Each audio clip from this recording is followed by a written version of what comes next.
എപ്പോഴും കരഞ്ഞുകൊണ്ടിരിക്കുന്നതാണ്, ചിരിക്കുന്ന പാവമാണ്.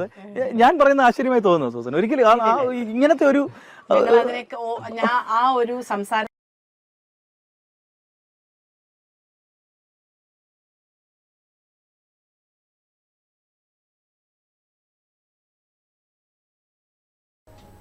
യേശുക്രിസ്തുവിനാൽ അനുഗ്രഹിക്കപ്പെട്ട വാത്സല്യ സഹോദരങ്ങളെ, നിങ്ങൾക്കെല്ലാവർക്കും എൻ്റെ സ്നേഹവന്ദനം. വീണ്ടും ദൈവസന്നിധിയിൽ കടന്നു വരുവാൻ കർത്താവ് തന്ന നല്ല അവസരത്തിനായി സ്തോത്രം ചെയ്യുകയാണ്. നമ്മോടുകൂടെ ഒരുമിച്ചായിരിക്കുന്ന ദൈവദാസന്മാരെ ഓർത്തും ദൈവത്തെ സ്തുതിക്കുകയാണ്. നാം ഇങ്ങനെ ഒത്തുകൂടുന്ന ഈ സമയം മുഴു ലോകവും വലിയ ടെൻഷനിലാണ്. മുഴു ലോകവും. കാരണം അടുത്ത ഏതാനും മണിക്കൂറുകൾക്കകം ഇറാൻ ഇസ്രായേലിനെ ആക്രമിക്കുമെന്നുള്ള നിലയിലാണ് ന്യൂസുകളെല്ലാം പുറത്തു വന്നുകൊണ്ടിരിക്കുന്നത്. ഈ കഴിഞ്ഞ ദിവസം സിറിയയിൽ അവരുടെ ചില ബേസുകളിലും അവരുടെ കോൺസുലേറ്റുകളിലൊക്കെ ഇസ്രായേൽ ആക്രമിച്ചിരുന്നു. അവരുടെ സീനിയറായിട്ടുള്ള ജനറൽമാരൊക്കെ മരിക്കാനിടയായി. അതിൻ്റെ പ്രതികാരം അവർ ചെയ്യുമെന്ന് അവരന്നേ പറഞ്ഞിരുന്നു. അപ്പോൾ അവരതിനു വേണ്ടി കോപ്പ് കൂട്ടിക്കൊണ്ടിരിക്കുകയാണ്. അത് ഏത് സമയത്ത് സംഭവിക്കും, അത് വലിയൊരു വിപത്തിലേക്ക്, ആഗോളവ്യാപകമായ ഒരു യുദ്ധത്തിലേക്ക് കടന്നു പോകുമോ ഇല്ലയോ എന്ന് നമുക്കറിയില്ല. ഇപ്പോൾ ഇസ്രായേൽ ഹമാസ് യുദ്ധമാണ്.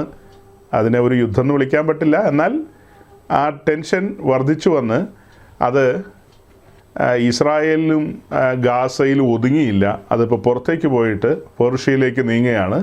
അതിൽ അമേരിക്ക ഇടപെടും, പിന്നീട് റഷ്യ ഇടപെടും. അങ്ങനെയൊക്കെ വരുമ്പോഴത്തേക്കും അത് ആഗോള വ്യാപകമായ വലിയ ഒരു യുദ്ധത്തിലേക്ക് പരിണമിക്കാനുള്ള സാധ്യതയുണ്ട്. അങ്ങനെ സംഭവിക്കാതിരിക്കട്ടെ. തൽക്കാലം ദൈവത്തിൻ്റെ ഹിതം പോലെ കാര്യങ്ങളൊക്കെ സംഭവിക്കട്ടെ. ലോകം തിരിച്ചറിയട്ടെ, ദൈവവചന സത്യങ്ങൾ തിരിച്ചറിയട്ടെ. കാര്യങ്ങളെല്ലാം കൈവിട്ടു പോകുന്നതിന് മുമ്പ് രക്ഷകനെ കണ്ടെത്തുവാൻ ലോക ജനതയ്ക്ക് ഇടയാകട്ടെ എന്നൊക്കെ നമുക്ക് പ്രാർത്ഥിക്കുകയും ആശംസിക്കുകയും ആഗ്രഹിക്കുകയൊക്കെ ചെയ്യുക, അല്ലാതെ വേറൊന്നും ചെയ്യാനില്ല. അപ്പോൾ ഒരു സ്ഥലവും സുരക്ഷിതമല്ല കേട്ടോ. ഇറാൻ്റെ മിസൈൽ പരിധിക്കകത്ത് തന്നെയാണ് മെരിലാൻഡ്. ഇറാൻ്റെ മിസൈൽ പരിധിക്കകത്ത്. അവിടെ അധികം സന്തോഷിച്ചൊന്നും ഇരിക്കേണ്ട. അത് ന്യൂയോർക്കും ന്യൂജേഴ്സിയും ഒക്കെ ആ മിസൈൽ പരിധിക്കകത്താണ് വരുന്നത്. അതുകൊണ്ട് ലോകത്തിൻ്റെ ഏത് കോണിലിരിക്കുന്ന ആളുകളും, കൊല്ലത്താണേലും കൊള്ളാം, കൊട്ടാരക്കരയാണേലും കൊള്ളാം, എല്ലാ സ്ഥലത്തേക്കും അതിൻ്റെ ആ ഒരു അതൊക്കെ തിരിച്ചു വെച്ചാൽ വേണ്ട രീതിയിൽ കൈകാര്യം ചെയ്യാൻ പറ്റും. അപ്പം ലോകം അങ്ങനെ ഒരു ടെൻഷനിലിരിക്കുകയാണ്. ഞാൻ സന്ദർഭവശാൽ അതങ്ങനെ അങ്ങ് പറഞ്ഞെന്നുള്ളൂ. നമ്മുടെ പല സഹോദരിമാരും ഇങ്ങനെയുള്ള ചില വാക്കുകൾ പറഞ്ഞപ്പോൾ പെട്ടെന്ന് അങ്ങ് പാനിക്കായി കാണും. ദൈവമേ, ഇസ്രായേൽ ഹമാസ് യുദ്ധം ഒരു 10-20 ആഴ്ച ഇങ്ങനെ പ്രസംഗിച്ച് കൊണ്ടുപോയത്, ഇനി വീണ്ടും ഇസ്രായേൽ ഇറാൻ യുദ്ധം എന്ന് പറഞ്ഞിങ്ങനെ വരുമോ എന്നൊക്കെ നമ്മുടെ സഹോദരിമാർ ചിലരൊക്കെ പേടിച്ച് കാണും. ഒരിക്കലും ഇല്ല സഹോദരിമാരെ, ഞാൻ ആ യുദ്ധവുമായിട്ട് വരുന്നില്ല. ഞാൻ അങ്ങനത്തെ കാര്യങ്ങളൊന്നും പറഞ്ഞ് നിങ്ങളെ ആരെയും ടെൻഷൻ അടിപ്പിക്കുന്നില്ല. അത് നടക്കേണ്ട കാര്യങ്ങളൊക്കെ നടക്കേണ്ട പോലെ നടക്കട്ടെ. നമ്മുടെ കർത്താവായ ഈശോ മിശിഹ ഒലിവുമലയിൽ ഇരിക്കുമ്പോൾ തൻ്റെ ശിഷ്യന്മാരോട് പറഞ്ഞ കുറേ കാര്യങ്ങളുണ്ട്. അതെല്ലാം നിറപടിയായി നിറവേറിക്കൊണ്ടിരിക്കുകയാണ്. ലോകത്ത് ഭൂകമ്പങ്ങളും ക്ഷാമങ്ങളും മഹാവ്യാധികളും പിന്നെ യുദ്ധങ്ങളും യുദ്ധശ്രുതികളും. ഇപ്പം നമ്മൾ യുദ്ധശ്രുതികളെക്കുറിച്ചായി പറയുന്നത്. അത് യുദ്ധമായി പരിണമിക്കാം, ചിലപ്പോൾ പരിണമിക്കാതിരിക്കാം. അപ്പോൾ അങ്ങനെ യുദ്ധങ്ങളും യുദ്ധശ്രുതികളും ഒക്കെ കേൾക്കും. അപ്പോൾ അങ്ങനെ ആ കാര്യങ്ങളൊക്കെ സംഭവിക്കേണ്ടതാണ്. അങ്ങനെ അതൊക്കെ സംഭവിക്കുമ്പോൾ നമ്മൾ പോലും നനയ്ക്കാത്ത സമയത്ത്, നെയ്യാത്ത നാഴികയിൽ പരിശുദ്ധാത്മാവ് ഒരുക്കപ്പെട്ട സഭയെ ഭൂമിയിൽ നിന്ന് എടുക്കും. മണവാളൻ്റെ മുമ്പാകെ മണവാട്ടിയെ കൊടിയെന്ന് എത്തിക്കും. മേഘങ്ങളിൽ മണവാളൻ തന്നെ മണവാട്ടിയെ സ്വീകരിക്കുന്ന ആ കാലം അടുത്തു വരികയാണ്. കാലഗതികൾ അതെല്ലാം വിളിച്ചു പറയുകയാണ്. അപ്പോൾ നമ്മൾ അതിലേക്ക് വളരെ വേഗം അടുത്തുകൊണ്ടിരിക്കുകയാണ്. അതിനിടയിൽ നമ്മൾ ചിന്തിച്ചുകൊണ്ടിരിക്കുന്ന വിഷയവും ഗഹനമായ വിഷയം തന്നെയാണ്, ക്രൂശിൻ്റെ ശത്രുക്കൾ എന്ന് പറയുന്നത്. ക്രൂശിൻ്റെ ശത്രുക്കളെക്കുറിച്ച് എന്തിനു പ്രസംഗിക്കണം, ക്രൂശിനെക്കുറിച്ച് പ്രസംഗിച്ചാൽ പോരെ എന്ന് പലപ്പോഴും പലരും ചിന്തിക്കാനിട വരും. അതായത് അപ്പോസ്തലന്മാർ പ്രസംഗിച്ച അവരുടെ പ്രസംഗ വിഷയമാണ് ക്രൂശിക്കപ്പെട്ടവനായ ക്രിസ്തു. നമ്മൾ കഴിഞ്ഞ ദീർഘമായ മാസങ്ങൾ ക്രൂശിക്കപ്പെട്ടവനായ ക്രിസ്തുവിനെക്കുറിച്ച് പ്രസംഗിക്കാനിടയായിട്ടുണ്ട് ഈ പ്ലാറ്റ്ഫോമിൽ. പൗലോസിൻ്റെ 1-ാം മിഷൻ യാത്രയിൽ ധാരാളം സമയമെടുത്താണ് നമ്മൾ ക്രൂശിക്കപ്പെട്ടവനായ ക്രിസ്തുവിനെ കണ്ണിൻ്റെ മുമ്പിൽ വരച്ചു വെച്ച് കൊടുക്കുന്നത് കണ്ടത്. രണ്ടാം മിഷൻ യാത്രയോടുള്ള ബന്ധത്തിലും അതുപോലെ തന്നെയാണ് നമ്മൾ കാര്യങ്ങളെ മനസ്സിലാക്കിയത്. ക്രൂശിക്കപ്പെട്ടവനായ ക്രിസ്തുവിനെ കൊരിന്തിൻ്റെ മണ്ണിൽ പൗലോസ് ഉയർത്തി. തീത്തോസിസ്തോസിൻ്റെ ഭവനത്തിൽ ക്രൂശിക്കപ്പെട്ടവനായ ക്രിസ്തുവിനെ പ്രസംഗിക്കുക നിമിത്തം ഒത്തിരി പ്രമാണിമാരും സാധാരണക്കാരും അങ്ങനെയുള്ളവരൊക്കെ ക്രൂശിൻ്റെ പാതയിലേക്ക് കടന്നു വരുവാനായിട്ടിടയായി തീർന്നിട്ടുണ്ട്. അപ്പോൾ അതെല്ലാം നമ്മളങ്ങനെ പ്രസംഗിച്ചു പോയ കൂട്ടത്തിലാണ് നമ്മുടെ ചുറ്റും നടക്കുന്ന കാര്യങ്ങളിലേക്ക് കണ്ണോടിക്കാനിടയായത്. ഇപ്പോൾ ഇതാണ് പാറ്റേണെങ്കിൽ, പൗലോസ് പ്രസംഗിച്ചതാണ് പാറ്റേണെങ്കിൽ, പത്രോസ് പ്രസംഗിച്ചതാണ് പാറ്റേണെങ്കിൽ, ഫിലിപ്പോസ് പ്രസംഗിച്ചതാണ് പാറ്റേണെങ്കിൽ, അങ്ങനെയാണെങ്കിൽ നമ്മൾ നമ്മുടെ ചുറ്റും നോക്കുമ്പോൾ അങ്ങനെ തന്നെയാണോ പ്രസംഗങ്ങൾ, ശുശ്രൂഷയുടെ മെത്തേഡുകൾ അങ്ങനെയാണോ, സഭകൾ അങ്ങനെയാണോ മുൻപോട്ട് പോകുന്നത് എന്ന കാര്യത്തിലേക്ക് നമ്മൾ കണ്ണോടിച്ചു കഴിഞ്ഞപ്പോഴാണ് നമ്മൾ നടുങ്ങിപ്പോയത്. ചെറിയ നടുക്കമല്ല, വലിയ നടുക്കമാണ് നമുക്കുണ്ടായത്. അങ്ങനെ ആ കാര്യങ്ങളെക്കുറിച്ച് ചിന്തിച്ചു വന്നപ്പോഴാണ് ഫിലിപ്പി ലേഖനത്തിൽ എത്താനിടയായി. ഫിലിപ്പി ലേഖനം 1-ാം അധ്യായത്തിലും 3-ാം അധ്യായത്തിലൊക്കെ കടന്നു ചെന്ന് നമ്മൾ ചില ഭാഗങ്ങൾ നോക്കി. അങ്ങനെ ചില ഭാഗങ്ങൾ നോക്കാനായിട്ടുണ്ടായ കാരണം എന്താ? നമ്മുടെ ഇടയിലുള്ള സീനിയർ പാസ്റ്റേഴ്സും ജൂനിയർ പാസ്റ്റേഴ്സും ഒക്കെ ആയവർ ഇടയ്ക്കിടയ്ക്ക് ഇങ്ങനെ ഉറക്കപ്പിച്ചുകൾ പറയും. ഉറക്കപ്പിച്ചുകളെന്ന് പറഞ്ഞാൽ അവരിങ്ങനെ ഇടയ്ക്ക് പറയുകയാണ്, ഏതു വിധത്തിലാണെങ്കിലും ഈ പറഞ്ഞ പുള്ളികളൊക്കെ ക്രിസ്തുവിനെ അല്ലയോ പ്രസംഗിക്കുന്നതെന്ന്. അയ്യോ, നമ്മൾ കേൾക്കുമ്പോൾ നടുങ്ങിപ്പോവും. അവരോ എന്ന് നമ്മൾ ഓർക്കും. പിന്നെ നമ്മൾ ആശ്വസിക്കും, ശരിയാണല്ലോ, വചനത്തിൽ അങ്ങനെ എഴുതിയിട്ടുണ്ടല്ലോ, ഏതു വിധത്തിലാണെങ്കിലും ക്രിസ്തുവിനെയാണല്ലോ പ്രസംഗിക്കുന്നത്. അപ്പോൾ എല്ലാ കാര്യത്തിലും നമ്മൾ സ്വയം അങ്ങ് ആശ്വസിക്കുകയാണ് സാധാരണ പതിവ്. കാരണം ഫിലിപ്പി ലേഖനത്തിൽ അങ്ങനെ എഴുതിയിട്ടുണ്ട്, പൗലോസ്ലീഹ പറഞ്ഞിട്ടുണ്ട്, ഈ പറഞ്ഞ പോലെ അവരും ക്രിസ്തുവിനെ അല്ലയോ പ്രസംഗിക്കുന്നതെന്ന്.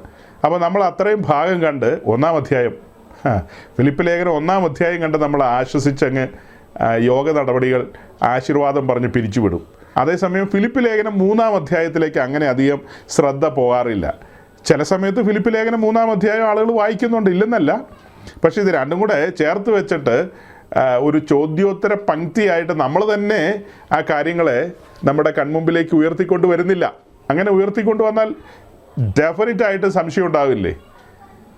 ഏത് ഭാഷയിലാണ് നമ്മൾ വായിക്കുന്നതെന്ന് വെച്ചാൽ അതേ ഭാഷയിൽ ചിന്തിക്കാനും കഴിയുമല്ലോ. അപ്പോൾ അങ്ങനെ ചിന്തിക്കുന്നവരെ സംബന്ധിച്ച് 1-ാം അധ്യായത്തിൽ ഏത് വിധത്തിലാണെങ്കിലും ക്രിസ്തുവിനെ അല്ലോ പ്രസംഗിക്കുന്നതെന്ന് കാണുമ്പോൾ 3-ാം അധ്യായത്തിൽ അങ്ങനെയല്ലല്ലോ കാണുന്നത്. അപ്പോൾ ഇത് തമ്മിലുള്ള അന്തരം എന്താണ്, ഇതിൻ്റെ ഗൗരവം എന്താണ്, ഇതിൻ്റെ ആഴം എന്താണെന്ന് ഒരു സത്യാന്വേഷിയെ സംബന്ധിച്ച്, ഒരു വേദപഠിതാവിനെ സംബന്ധിച്ച് സുബോധം നഷ്ടപ്പെടാത്ത ഏതൊരു മനുഷ്യനാണെങ്കിലും ചിന്തിക്കും. അപ്പോൾ അങ്ങനത്തെ ചിന്തകളാണ് നമ്മളെ കുറേ ആഴ്ചകൾ, അതായത് ദീർഘമായ ആഴ്ചകൾ ഈ വിഷയത്തിലേക്ക് ശ്രദ്ധ തിരിക്കാൻ ഇടയാക്കിയത്, അല്ലെങ്കിൽ ഈ വിഷയം ധ്യാനിക്കാൻ അവസരം ഒരുങ്ങിയത്. അങ്ങനെ അത് ധ്യാനിച്ചു പോകുമ്പോഴാണ് പ്രശസ്തരായ മറ്റു പല പ്രഭാഷകരുടെയും പ്രസംഗങ്ങളൊക്കെ നമ്മൾ ഈ കൂട്ടത്തിലെടുത്തു വെച്ച് പരിശോധിക്കുകയും വിലയിരുത്തുകയും ഒക്കെ ചെയ്തിട്ടുണ്ട് കഴിഞ്ഞ നാളുകളിൽ, കഴിഞ്ഞ ആഴ്ചകളിലും ഒക്കെ അങ്ങനെ തന്നെയായിരുന്നു ചെയ്തു പോയത്. അപ്പോൾ അങ്ങനെ ചെയ്തു പോയപ്പോഴാണ് നമുക്ക് മനസ്സിലായത് ഇവർ ക്രൂശിൻ്റെ മിത്രങ്ങളല്ല, ക്രൂശിൻ്റെ ശത്രുക്കളാണ്. ഇവർ പറയുന്ന കാര്യങ്ങളെ നമുക്ക് ആത്മാവിൽ ഏറ്റെടുക്കാൻ കഴിയില്ല. അപ്പം സഹോദരങ്ങളെ, ഫിലിപ്പി ലേഖനം 1-ാം അധ്യായത്തിൻ്റെ 18-ാം വാക്യത്തിൽ എഴുതിയിരിക്കുന്ന ഇങ്ങനെയാണ്: പിന്നെ എന്ത് നാട്യമായിട്ടോ പരമാർത്ഥമായിട്ടോ ഏതു വിധത്തിലും ക്രിസ്തുവിനെയല്ലോ പ്രസംഗിക്കുന്നത്, ഇതിൽ ഞാൻ സന്തോഷിക്കുന്നു, ഇനിയും സന്തോഷിക്കും. പൗലോസ്ലീഹ ഫിലിപ്പിയർക്ക് ലേഖനം എഴുതുമ്പോൾ പറയുന്ന കാര്യമാണ്. പിന്നെ എന്ത് നാട്യമായിട്ടോ പരമാർത്ഥമായിട്ടോ ഏത് വിധത്തിലാണെങ്കിലും അവർ ക്രിസ്തുവിനെയല്ലോ പ്രസംഗിക്കുന്നതെന്ന്. അതിൻ്റെ തൊട്ട് മുകളിലുണ്ട്, ചിലർ ക്രിസ്തുവിനെ അസൂയയും പിണക്കവും നിമിത്തം പ്രസംഗിക്കുന്നു, ചിലർ നല്ല മനസ്സോടെ തന്നെ. അവിടെ പറയുന്ന ചിലർ ചിലർ നല്ല മനസ്സോടെയും ചിലർ അസൂയയും പിണക്കവും നിമിത്തം. അപ്പോൾ ആ മൊത്തത്തിൽ അവരുടെ പ്രസംഗത്തെക്കുറിച്ച് പറഞ്ഞു വന്നിട്ടാണ് അതിൻ്റെ വിശദീകരണം താഴെ പറയുന്നത്, ഏത് വിധത്തിലാണെങ്കിലും ഇവർ ക്രിസ്തുവിനെ അല്ലയോ പ്രസംഗിക്കുന്നതെന്ന്.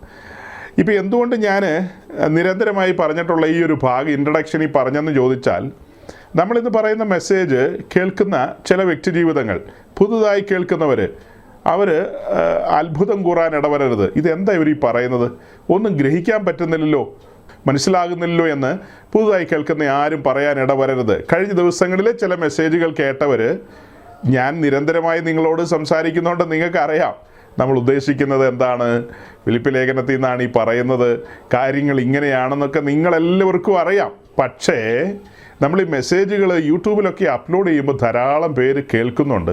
അങ്ങനെ കേൾക്കുന്ന ആളുകൾക്ക് ഒരു ബേസ് കിട്ടിക്കോട്ടെ എന്ന് ഓർത്തിട്ടാണ് ഞാൻ ഈ തുടക്കത്തിൽ ഇത് പറയുന്നത്. സമയമൊന്നും ഒട്ടുമില്ല, എന്നിട്ട് പോലും ഞാൻ അങ്ങ് പറയുകയാണ്. ഈ 1-ാം അധ്യായത്തിൽ പറയുന്ന ഈ ചിലരെന്ന് പറയുന്നത് പൗലോസ്ലീഹ ഉദ്ദേശിക്കുന്നത് കർത്താവിൻ്റെ അഭിഷിക്തന്മാരെ തന്നെയാണ്.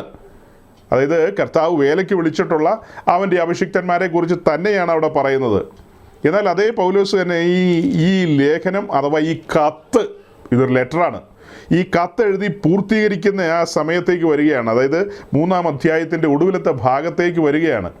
ആ സമയത്തേക്ക് വരുമ്പോൾ അതിൻ്റെ 18-ാം വാക്യം, 3-ാം അധ്യായത്തിൻ്റെ 18-ാം വാക്യത്തിൽ നമ്മൾ കാണുന്നത്, ഞാൻ പലപ്പോഴും നിങ്ങളോട് പറഞ്ഞതുപോലെ അനേകർ ക്രിസ്തുവിൻ്റെ ക്രൂശിന് ശത്രുക്കളായി നടക്കുന്നു എന്ന് ഇപ്പോൾ കരഞ്ഞും കൊണ്ട് പറയുന്നു. ക്രൂശിൻ്റെ ശത്രുക്കളായി നടക്കുന്നവരെ കുറിച്ച് പൗലോസ് പറയുന്നത് എന്താ? അവരുടെ ദൈവം വയറ്, അവരുടെ അവസാനം നാശം, ലജ്ജയായതിൽ അവർക്ക് മാനം തോന്നുന്നു, അവർ കേവലം ഈ ആയുസ്സിൽ മാത്രം പ്രത്യാശയുള്ളവർ. നിശ്ചയമായും നമുക്ക് മനസ്സിലാക്കാം, ഇവരെക്കുറിച്ചല്ല 1-ാം അധ്യായത്തിൽ പറഞ്ഞത്. ഏത് വിധത്തിലാണെങ്കിലും ഒരു ക്രിസ്തുവിനെ അല്ലയോ പ്രസംഗിക്കുന്നതെന്ന് ഇവരെക്കുറിച്ചല്ല പറഞ്ഞത്. ഇതേ പൗലോസ്ലീഹ തന്നെ ഈ ഫിലിപ്പ് ലേഖനമൊക്കെ എഴുതുന്നതിന് മുമ്പ് എഴുതിയ ഒരു ലേഖനമാണ് കൊരിന്ത് ലേഖനം.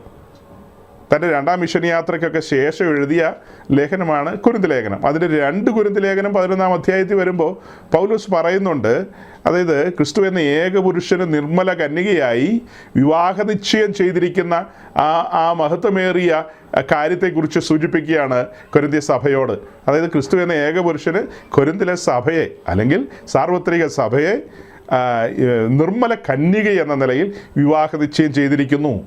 അതേസമയം കാര്യങ്ങൾ അങ്ങനെ ഇരിക്കുമ്പോൾ തന്നെ ശത്രുവായവൻ തോട്ടത്തിൽ വന്ന പഴയ പാമ്പ് ആ പഴയ പാമ്പ് നിങ്ങളെ ആ പറ്റുമാനത്തിൽ നിന്നും എരിവിൽ നിന്നും ഒക്കെ മറിച്ച് കളയുവാൻ സാധ്യതയുണ്ട്. അത് പറഞ്ഞു കഴിഞ്ഞിട്ടാണ് പറയുന്നത്. അതായത് ഗലാത്യ ലേഖനത്തിൽ മുന്നമേ എഴുതി വെച്ചിട്ടുണ്ടല്ലോ, ഞങ്ങൾ നിങ്ങളോട് അറിയിച്ചതിന് വിപരീതമായി ഇനി സ്വർഗത്തിൽ നിന്നൊരു ദൂതനാകട്ടെ, ഇനി ഞങ്ങൾ തന്നെയാകട്ടെ സുവിശേഷം അറിയിച്ചാൽ അവൻ ശപിക്കപ്പെട്ടവനെന്ന് വ്യക്തമായി ഗലാത്യ ലേഖനത്തിൽ പറയുന്നുണ്ട്. ആ കാര്യത്തെ തന്നെയാണ് ഒന്നുകൂടി എടുത്തു പറയുന്നത്. അതായത് ഞങ്ങൾ നിങ്ങളോട് അറിയിക്കാത്ത മറ്റൊരു സുവിശേഷവും മറ്റൊരു ആത്മാവിനെയും പിന്നെ മറ്റൊരു അഭിഷേകത്തെയും ഒക്കെ കുറിച്ച് ഈ 11-ാം അധ്യായത്തിൻ്റെ 4-ാം വാക്യത്തിൽ പറയുന്നുണ്ട്. ഞങ്ങൾ നിങ്ങളോട് പ്രസംഗിക്കാത്ത വേറെ സുവിശേഷം, വേറെ ആത്മാവ്, വേറെ അഭിഷേകം, ഇങ്ങനെയുള്ള കാര്യങ്ങളെക്കുറിച്ചൊക്കെ പൗലോസ് പറയുകയാണ്. അപ്പോൾ അതൊന്നും പരിശുദ്ധാത്മാവിലല്ലെന്നുള്ളതാണ് പൗലോസ്ലീഹ സ്ഥാപിക്കാൻ ശ്രമിക്കുന്നത്. അതേ കാര്യം തന്നെയാണ് ഇവിടെ പറയുന്നത്. ഈ പറയപ്പെട്ട ക്രൂശിൻ്റെ ശത്രുക്കൾ പരിശുദ്ധാത്മാവിലേ അല്ല, അവർ പരിശുദ്ധാത്മാവിലല്ല ശുശ്രൂഷിക്കുന്നത്, അവർ വേറെ ആത്മാവിലാണ്, വെളിച്ചദൂതൻ്റെ വേഷത്തിലാണ്. നോക്കുമ്പോൾ എല്ലാം വെള്ളയായിരിക്കും. അപ്പോൾ ഇതെല്ലാം വെളിച്ചദൂതൻ്റെ വേഷത്തിലായിരിക്കും. അതിനാണ് ദൈവമക്കൾക്ക് ആത്മാവിൽ വിവേചിക്കുവാനുള്ള വരം നൽകിയിരിക്കുന്നത്. ആ വരം എല്ലാവർക്കും ഉണ്ടോയെന്ന് ചോദിച്ചാൽ ആ വരം ഉള്ളവരത് ഓപ്പറേറ്റ് ചെയ്യും, അവരത് പറയും, പ്രസംഗിക്കും, എന്തെങ്കിലുമൊക്കെ ചെയ്യും. കേൾക്കുന്നവർക്ക് തോന്നും ചിലപ്പോൾ എന്തിനാ ഇങ്ങനെയൊക്കെ പറയുന്നത്. നമ്മൾ ഈ വിഷയം കുറേ ആഴ്ചകളായി പറഞ്ഞുകൊണ്ടിരിക്കുകയാണ്. ചിലപ്പോൾ പുതുതായിട്ടൊക്കെ കേൾക്കുന്നവർക്ക് തോന്നും എന്തിനാ ഇങ്ങനെയൊക്കെ പറയുന്നത്, അവർ ജീവിച്ചു പോട്ടെ. പൗലോസ് പറയുന്നത് ഏത് വിധത്തിലാണെങ്കിലും അവർ ക്രിസ്തുവിനെയല്ലോ പ്രസംഗിക്കുന്നത്, ഞാനതിൽ സന്തോഷിക്കുന്നു, അവർ ജീവിച്ചു പോട്ടെ എന്നൊന്നും അല്ല ഉദ്ദേശിക്കുന്നത്. ഈ 3-ാം അധ്യായം എഴുതുമ്പോഴും അയ്യോ ക്രൂശിൻ്റെ ശത്രുക്കൾ പാവങ്ങളല്ലേ, അവർ ജീവിച്ചു പോട്ടെ, ജീവിച്ചു പോകാൻ വേറെ വല്ല പണിക്ക് പോകണമെന്നേ. ഈ പുസ്തകം താഴെ വയ്ക്കുക, ഈ ബൈബിൾ കരത്തിലെടുക്കരുത്. ഇത് വിളിക്കപ്പെട്ടവരെടുക്കേണ്ടതാണ്. ഇത് കാണുന്നവർക്ക് എല്ലാം എടുത്ത് കൈകാര്യം ചെയ്യാനുള്ളതല്ല. യാക്കോബിൻ്റെ ലേഖനത്തിൽ പറയുന്ന പോലെ ഇത് എല്ലാവരും എടുത്ത് കൈകാര്യം ചെയ്താൽ കഠിനമായ ശിക്ഷ വരുമെന്ന് എഴുതിയിട്ടുണ്ടല്ലോ. അപ്പോൾ എന്ന് പറഞ്ഞതുപോലെ എല്ലാവർക്കും ദൈവമക്കൾക്ക് ഇത് ഉപയോഗിക്കാൻ മേലെന്ന് ചോദിച്ചാൽ ആ അർത്ഥത്തിലല്ലല്ലോ പറഞ്ഞത്. നമ്മളിപ്പോൾ പറഞ്ഞ അർത്ഥം എന്താ? വ്യാജന്മാരും വഞ്ചകന്മാരും ഉപദേശ പെശകുകാരും കളയപ്പോസ്തലന്മാരും ഒക്കെ ഇതെടുത്ത് കൈകാര്യം ചെയ്യുമ്പോൾ ഓർത്തോണം, ഒരു ന്യായവിധി ദിവസം വരുന്നുണ്ട്. വ്യക്തമായിട്ട് പുസ്തകം പഠിപ്പിക്കുന്നു, താൻ നിയമിച്ച പുരുഷൻ മുഖാന്തരം ഈ ലോകത്തെ നീതിയോടെ ന്യായം വിധിക്കും. അപ്പോൾ അങ്ങനെ ഒരു ന്യായവിധിയുടെ ദിവസം, ഒരു കാലം വരുന്നുണ്ട്. ഇപ്പോൾ പറഞ്ഞതും ചെയ്തതുമൊക്കെ ആയ കാര്യങ്ങൾ അന്ന് വെളിപ്പെടും. അന്ന് ചിലർ പറയും ഞങ്ങൾ നിൻ്റെ നാമത്തിലാണല്ലോ ഇതൊക്കെ പറഞ്ഞത്, നിൻ്റെ നാമത്തിലാണല്ലോ ഈ വൻ കാര്യങ്ങളൊക്കെ ചെയ്തത് എന്നൊക്കെ ചിലർ പറയുമ്പോൾ അവർക്ക് കിട്ടാൻ പോകുന്ന മറുപടി ഞാൻ നിങ്ങളെ ഒരു നാളും അറിയുന്നില്ല മിസ്റ്റർ എന്നാണ്. ഞാൻ നിങ്ങളെ ഒരു നാളും അറിയുന്നില്ല. താങ്കൾ ഏതാന്ന് ചോദിക്കും. അയ്യോ, ഞാൻ ഭയങ്കര റവറൻ്റായിരുന്നു. അതൊന്നും പറഞ്ഞിട്ട് കാര്യമില്ല. ഞാൻ നിങ്ങളെ ഒരു നാളും അറിയുന്നില്ല. നിങ്ങൾ ഇടുക്കുവാതിൽ കണ്ടെത്തിയവനാണോ? നിങ്ങൾ ഞെരുക്കമുള്ള വഴിയിലൂടെ നടന്നവനാണോ? നിങ്ങൾ ക്രൂശ് എടുത്തവനാണോ? നീ ക്രൂശ് എടുക്കണമെന്ന് പ്രസംഗിച്ചവനാണോ? അങ്ങനെയൊന്നും അല്ലെങ്കിൽ നിശ്ചയമായും തൂക്കി എറിയും. അങ്ങനെയുള്ള കഠിനമായ വാക്കുകൾ എഴുതിയിരിക്കുന്നത്. തൂക്കിയെടുത്തങ്ങ് എറിയും തീപ്പൊയ്കയിലേക്ക്. അതാണ് പിന്നീട് സംഭവിക്കാൻ പോകുന്നത്. അപ്പോൾ സഹോദരങ്ങളെ, ഞാൻ ഈ ഇൻട്രഡക്ഷൻ പാർട്ടി പറഞ്ഞ കാര്യങ്ങൾ നിങ്ങൾ ഗ്രഹിക്കുമല്ലോ. ഫിലിപ്പ് ലേഖനം 1-ാം അധ്യായം 3-ാം അധ്യായം ക്രൂശിൻ്റെ ശത്രുക്കൾ എന്നുള്ളതാണ് നമ്മൾ പറഞ്ഞു വരുന്നത്. അപ്പോൾ കഴിഞ്ഞ ആഴ്ചയിൽ നമ്മൾ വമ്പൻ ശത്രുക്കളെ കാണാനിടയായി. നമ്മുടെ പ്രിയങ്കരായ പാർട്ടികൾ. നമ്മുടെ കർത്താവ് ഈശോ മിശിഹായെ പറഞ്ഞു, ഞാൻ നിങ്ങളെ ചെത്തും, നിങ്ങൾ അധികം ഫലം കായ്ക്കേണ്ടതിന് എന്നൊക്കെ എഴുതി വച്ചിരിക്കുകയാണ്. സ്നേഹത്തിൻ്റെ അപ്പോസ്തലനായ യോഹന്നാൻ സ്നേഹത്തിൻ്റെ അപ്പോസ്തലനൊക്കെയാണ്. പക്ഷേ പുള്ളി പറയാണ് ചെത്തുമെന്നും പുസ്തകം പഠിപ്പിക്കുന്നു, നമ്മെ ഉടയ്ക്കുമെന്നും നമ്മെ പണിയുമെന്നും നമ്മെ ഒരുക്കുമെന്നും അങ്ങനെ അനവധി വാക്കുകളാണ് വിശുദ്ധ തിരുവെഴുത്തിൽ എഴുതിയിരിക്കുന്നത്. അതിൻ പ്രകാരം കർത്താവിൻ്റെ സഭയാമാലയം പണിയപ്പെടണം, തൻ്റെ മണവാട്ടി ഒരുക്കപ്പെടണം. അങ്ങനെ പല കാര്യങ്ങളും സംഭവിക്കേണ്ടതുണ്ട്. ആ പുതുമനുഷ്യൻ ക്രിസ്തു എന്ന തലയോളം വളരേണ്ടതുണ്ട്. അതിനായിട്ട് പുറമേയുള്ളവൻ നാൾക്ക് നാൾ ക്ഷയിക്കണം, ഔട്ടർ ഷെല്ലുകൾ തകർക്കപ്പെടണം, ഗോതമ്പ് മണി നിലത്ത് വീണ് ചാകണം. ഇങ്ങനെ അനവധി കാര്യങ്ങളാണ് നമ്മൾ ധ്യാനിച്ചത്. ഈ ധ്യാനത്തോടുള്ള ബന്ധത്തിലാണ് തിമോത്തിയോസിൻ്റെ ലേഖനത്തിൽ നമ്മൾ കണ്ടത്, ഉണ്മാനും ഉടുക്കാനും ഉണ്ടെങ്കിൽ മതിയെന്ന് വിചാരിക്കുക എന്നൊക്കെ. അങ്ങനെ ഞാൻ നിങ്ങളോട് ശാഠ്യം പിടിച്ചില്ല കേട്ടോ. വാക്യങ്ങൾ അങ്ങനെ ഉണ്ട് എന്നൊരു സൂചന മാത്രമേ പറഞ്ഞിട്ടുള്ളൂ. ഒരിക്കലും ഇവിടെ ദേവദാസന്മാരിരിപ്പുണ്ട്, അവർ സാക്ഷിയാണ്. കർക്കശ്യമായിട്ട് തിമോത്തിയോസിൻ്റെ ലേഖനത്തിൽ ഇങ്ങനെ എഴുതിയിട്ടുണ്ട്. അതുകൊണ്ട് എൻ്റെ പ്രിയ സഹോദരങ്ങളെല്ലാം ആ വചനം അനുസരിച്ച് എല്ലാം അങ്ങനെ വന്നെന്ന് ഞാൻ പറഞ്ഞിട്ടില്ല. ഇതാണ് പാറ്റേൺ. ഞാൻ അങ്ങനെ ചിന്തിച്ച് മുന്നോട്ട് പോവുകയാണ്. എൻ്റെ കാര്യത്തിൽ തടി കേടാകാതെ ഞാൻ നോക്കുന്നുണ്ട്. പിന്നെ പ്രസംഗത്തിൽ ഞാനിത് നിങ്ങളുടെ മുമ്പാകെ വ്യക്തമായിട്ട് അവതരിപ്പിക്കുകയാണ്. ഇതാണ് പാറ്റേൺ. അപ്പോസ്തലന്മാർ ഇങ്ങനെയാണ് ജീവിച്ചത്. അവർ തങ്ങളുടെ കൂട്ടു സഹോദരങ്ങളോട് ഇങ്ങനെയാണ് പങ്കുവെച്ചത്. അതുകൊണ്ട് ഈ കാലത്ത് ശുശ്രൂഷയ്ക്ക് വിളിക്കപ്പെട്ട വ്യക്തി എന്ന നിലയിൽ ഞാനും നിങ്ങളോട് ആ കാര്യങ്ങളെ പങ്കുവെച്ചു. അത്ര തന്നെ. അങ്ങനെ പങ്കുവെക്കലൊക്കെ ആയിട്ടാണ് ഈ കഴിഞ്ഞ നാളുകളിലൊക്കെ മുന്നോട്ട് പോയത്. പങ്കുവെക്കൽ ഞാൻ തുടങ്ങിയ സമയത്ത് ഓർത്തു, പങ്കുവെക്കൽ കൂടി നമ്മുടെ ആളുകൾക്കൊക്കെ മടുപ്പ് ബാധിച്ചോ എന്ന് ഓർത്തു പോയായിരുന്നു. പക്ഷേ ഏതാണ്ട് എല്ലാവരും ഒക്കെ എത്തിച്ചേർന്നിട്ടുണ്ട്. വാഹനങ്ങൾ കിട്ടാനുള്ള തടസ്സങ്ങളും അങ്ങനെ പല പല കാരണങ്ങളൊക്കെ ഉണ്ടല്ലോ. അപ്പോൾ ആ കാരണങ്ങളാൽ എല്ലാവരും വന്നു ചേരാൻ താമസിച്ചു പോയെന്നുള്ളൂ. അപ്പോൾ ഏതാണ്ട് എല്ലാവരും ഒക്കെ വന്നു ചേർന്ന സ്ഥിതിക്ക് സഹോദരങ്ങളെ, ഈ വീഡിയോ കാണിക്കുന്നതിന് മുൻപായിട്ടൊരു കാര്യം പറയട്ടെ. ഒരു 3-4 ആഴ്ചയും കൂടെ ഏറ്റവും കുറഞ്ഞത് ഇങ്ങനെയുള്ള ചില കാര്യങ്ങൾ സെറ്റ് ചെയ്ത് വെച്ചിട്ടുണ്ട്. ആ കാര്യങ്ങളെ നമ്മുടെ ചുറ്റുപാടും നടക്കുന്നതും വചനം എങ്ങനെയാണ് വളച്ചൊടിക്കുന്നതെന്നും ഒക്കെ ജസ്റ്റ് നിങ്ങളുടെ മുമ്പാകെ ഒന്ന് അവതരിപ്പിക്കേണ്ടതുണ്ട്. അത് നിങ്ങൾക്ക് വേണ്ടി മാത്രമല്ല, നമ്മൾ അപ്ലോഡ് ചെയ്യുന്ന മെസ്സേജുകൾ സത്യാന്വേഷികൾ ശ്രദ്ധിക്കുന്നുണ്ട്, വ്യാജന്മാർ ശ്രദ്ധിക്കുന്നുണ്ട്, മഹാവഞ്ചകന്മാർ അത് ശ്രദ്ധിക്കുന്നുണ്ട്, എല്ലാ തുറയിലും പെട്ട ആൾക്കാർ ശ്രദ്ധിക്കുന്നുണ്ട്. ആരെങ്കിലുമൊക്കെ മനസാന്തരപ്പെട്ട് വന്നാൽ വരട്ടെ, സത്യപാതയിലേക്ക് വരികയാണെങ്കിൽ വരട്ടെ. അതിനു വേണ്ടിയാണ് നമ്മളിങ്ങനെ ഒരു എഫേർട്ട് എടുക്കുന്നത്. അപ്പോൾ ക്ഷമയോടെ പ്രാർത്ഥനയോടെ നിങ്ങൾ സഹകരിക്കണം. ജസ്റ്റ് ഒരു 1-2 മിനിറ്റ് കൊണ്ട് തുടക്കത്തിൽ ഞങ്ങളൊരു വീഡിയോ നിങ്ങളെ ഒന്ന് കാണിക്കും. വേദപുസ്തകത്തിൽ നിന്ന് പ്രസംഗിച്ചാൽ പോരെന്ന് നിങ്ങൾ ചിലപ്പോൾ ചിന്തിക്കും. നിശ്ചയമായും വേദപുസ്തകം തുറന്ന് തന്നെ പ്രസംഗിക്കും, അതിനൊന്നും തർക്കമില്ല. ഇത്രയും കാലം നിങ്ങളുടെ മുമ്പിൽ ഞാൻ വേദപുസ്തകം തുറന്നാണല്ലോ പ്രസംഗിച്ചത്, തുടർന്നും അങ്ങനെ തുറന്ന് പ്രസംഗിക്കും. പക്ഷെ ചില കാര്യങ്ങൾ നിങ്ങളുടെ കൺമുമ്പിൽ കൊണ്ടുവരേണ്ടതുണ്ട്. യെസ്, നമുക്ക് ആ കരച്ചിലുകാർ പറയുന്നത് എന്താണെന്ന് കേട്ട് നോക്കാം. എപ്പോഴും കരഞ്ഞുകൊണ്ടിരിക്കുന്നതാണ്, ചിരിക്കുന്ന പാവമാണിത്. ഞാൻ പറയുന്ന ആശ്ചര്യമായി തോന്നുന്നു സൂസൻ. ഒരിക്കലും ഇങ്ങനത്തെ ഒരു ആ ഒരു സംസാരത്തിനെ ഓവർകം ചെയ്താ ഞങ്ങൾ വന്നത്. എങ്ങനെയാണ് ഇതിനെ ഓവർകം ചെയ്തത്? നിങ്ങൾ എങ്ങനെയാണ് ഓവർകം ചെയ്തത്? അതായത് ഇപ്പം അതിനകത്ത് കിടക്കണോ അല്ലെങ്കിൽ അനുഗ്രഹത്തിൽ ജീവിക്കണോ എന്നുള്ളത് മനുഷ്യന് തീരുമാനം. ഇപ്പൊ അങ്ങനെ പറയുന്നവരുടെ കൂട്ടത്തിൽ ഇരുന്ന് ജീവിതകാലം മുഴുവൻ കരയാനാണെങ്കിൽ പൊയ്ക്കോളൂ, നോ ഇഷ്യൂ. അനുഗ്രഹിക്കപ്പെട്ട ഒരു ജീവിതം, അതായത് ഒരുവൻ ക്രിസ്തുവിലായിരിക്കുന്ന ഒരുത്തിന് അനുഗ്രഹിക്കപ്പെട്ടവരുടെ ഗുണം എന്നാന്ന് വെച്ചാൽ അവൻ എത്ര പേരെ സഹായിക്കാൻ പറ്റുമെന്നറിയാമോ? അവനിലൂടെ ഒത്തിരി പേര് അനുഗ്രഹിക്കപ്പെടും. ആ അനുഗ്രഹത്തെ തടസ്സപ്പെടുത്തുന്നതാണ് പലപ്പോഴും ഈ ദാരിദ്ര്യം പറച്ചില്. തീർച്ചയായിട്ടും. അപ്പം അതായത് വചനം പറയുന്നു, അവൻ തൻ്റെ അകൃത്യങ്ങളിൽ നിന്ന് നമ്മളെ പിന്തിരിച്ചിരിക്കിയാൽ, അതായത് അകൃത്യത്തിൽ നിന്ന് നമ്മളെ മാറ്റിയിരിക്കിയാൽ അനുഗ്രഹിക്കേണ്ടതിന് അത്രയാവും വന്നിരിക്കുന്നത്. അതായത് അകൃത്യം മാറിക്കഴിഞ്ഞാൽ പിന്നെ അനുഗ്രഹം. അപ്പൊ പിന്നെ ദാരിദ്ര്യത്തിൽ ഇരിക്കുന്നുണ്ടെങ്കിൽ ഒന്ന് ചിന്തിക്കേണ്ടതായിട്ടിരിക്കുന്നു. പ്രിയ സഹോദരങ്ങളെ, നിങ്ങൾ ഈ കണ്ടതും കേട്ടതുമായ ഈ ഷോർട്ട് വീഡിയോ, ആ ഷോർട്ട് വീഡിയോയിലുള്ള ആളുകളെ നിങ്ങളിൽ പലർക്കും പരിചയം ഉണ്ടാകില്ല, എനിക്കും വേണ്ട വിധത്തിൽ പരിചയമില്ല. എന്നാൽ അതിൽ ഒരു സൈഡിൽ നിൽക്കുന്ന ഒരു സഹോദരൻ, അദ്ദേഹം വളരെ പ്രസിദ്ധനാണ്. അദ്ദേഹം പ്രസിദ്ധമായൊരു കുടുംബത്തിലെ അംഗമാണ്. മലയാളക്കരയിലെ പെന്തിക്കോസ്റ്റ് ലോകത്ത് വളരെ അറിയപ്പെടുന്ന ഒരു കുടുംബത്തിലെ അംഗമാണ്. പെന്തക്കോസ്റ്റിലെ വളരെ പ്രസിദ്ധരായ പ്രഭാഷകർ, ശുശ്രൂഷകർ എന്ന് വേണ്ട, സ്വദേശത്തും വിദേശത്തുമുള്ള അത്തരക്കാരെയൊക്കെ അദ്ദേഹം ഇൻ്റർവ്യൂ ചെയ്തിട്ടുണ്ട്. നിങ്ങളിൽ പലരും അദ്ദേഹത്തിൻ്റെ ഇൻ്റർവ്യൂ ഒക്കെ കണ്ടിട്ടുണ്ടായിരിക്കും. ഞാൻ ആദ്യമായി ശ്രദ്ധിച്ചത്, എന്നെ ബൈബിൾ സ്കൂളിൽ പഠിപ്പിച്ച ഒരു സീനിയർ പാസ്റ്റർ, വളരെ പ്രസിദ്ധനായ, അദ്ദേഹം ഇപ്പോൾ അമേരിക്കയിൽ വിശ്രമിക്കുന്നു. അദ്ദേഹത്തിൻ്റെ ഒരു ഇൻ്റർവ്യൂ, ആ ഇൻ്റർവ്യൂവിൻ്റെ ഏതോ ഒരു പോർഷൻ മാത്രമാണ് ഞാൻ കണ്ടത്. അതിൽ ആ സീനിയർ പാസ്റ്റർ കരയും ഇന്നത്തെ പെന്തിക്കോസ്തിൻ്റെ അവസ്ഥയൊക്കെ ഓർത്ത് അദ്ദേഹം വളരെ വിലാപത്തോടെ സംസാരിക്കുന്ന ഒരു സംഭാഷണം, അത് സകല മാധ്യമങ്ങളിലുമുണ്ട്, യൂട്യൂബിലും ഫേസ്ബുക്കിലും ഒക്കെയുണ്ട്. അത് വളരെയധികം സർക്കുലേറ്റ് ചെയ്തൊരു വീഡിയോ ആണ് എന്നാണ് എനിക്ക് മനസ്സിലാക്കാൻ കഴിഞ്ഞത്. അങ്ങനെയാണ് ആ വിചാരിതമായി എൻ്റെ കയ്യിലും എത്തിയത്.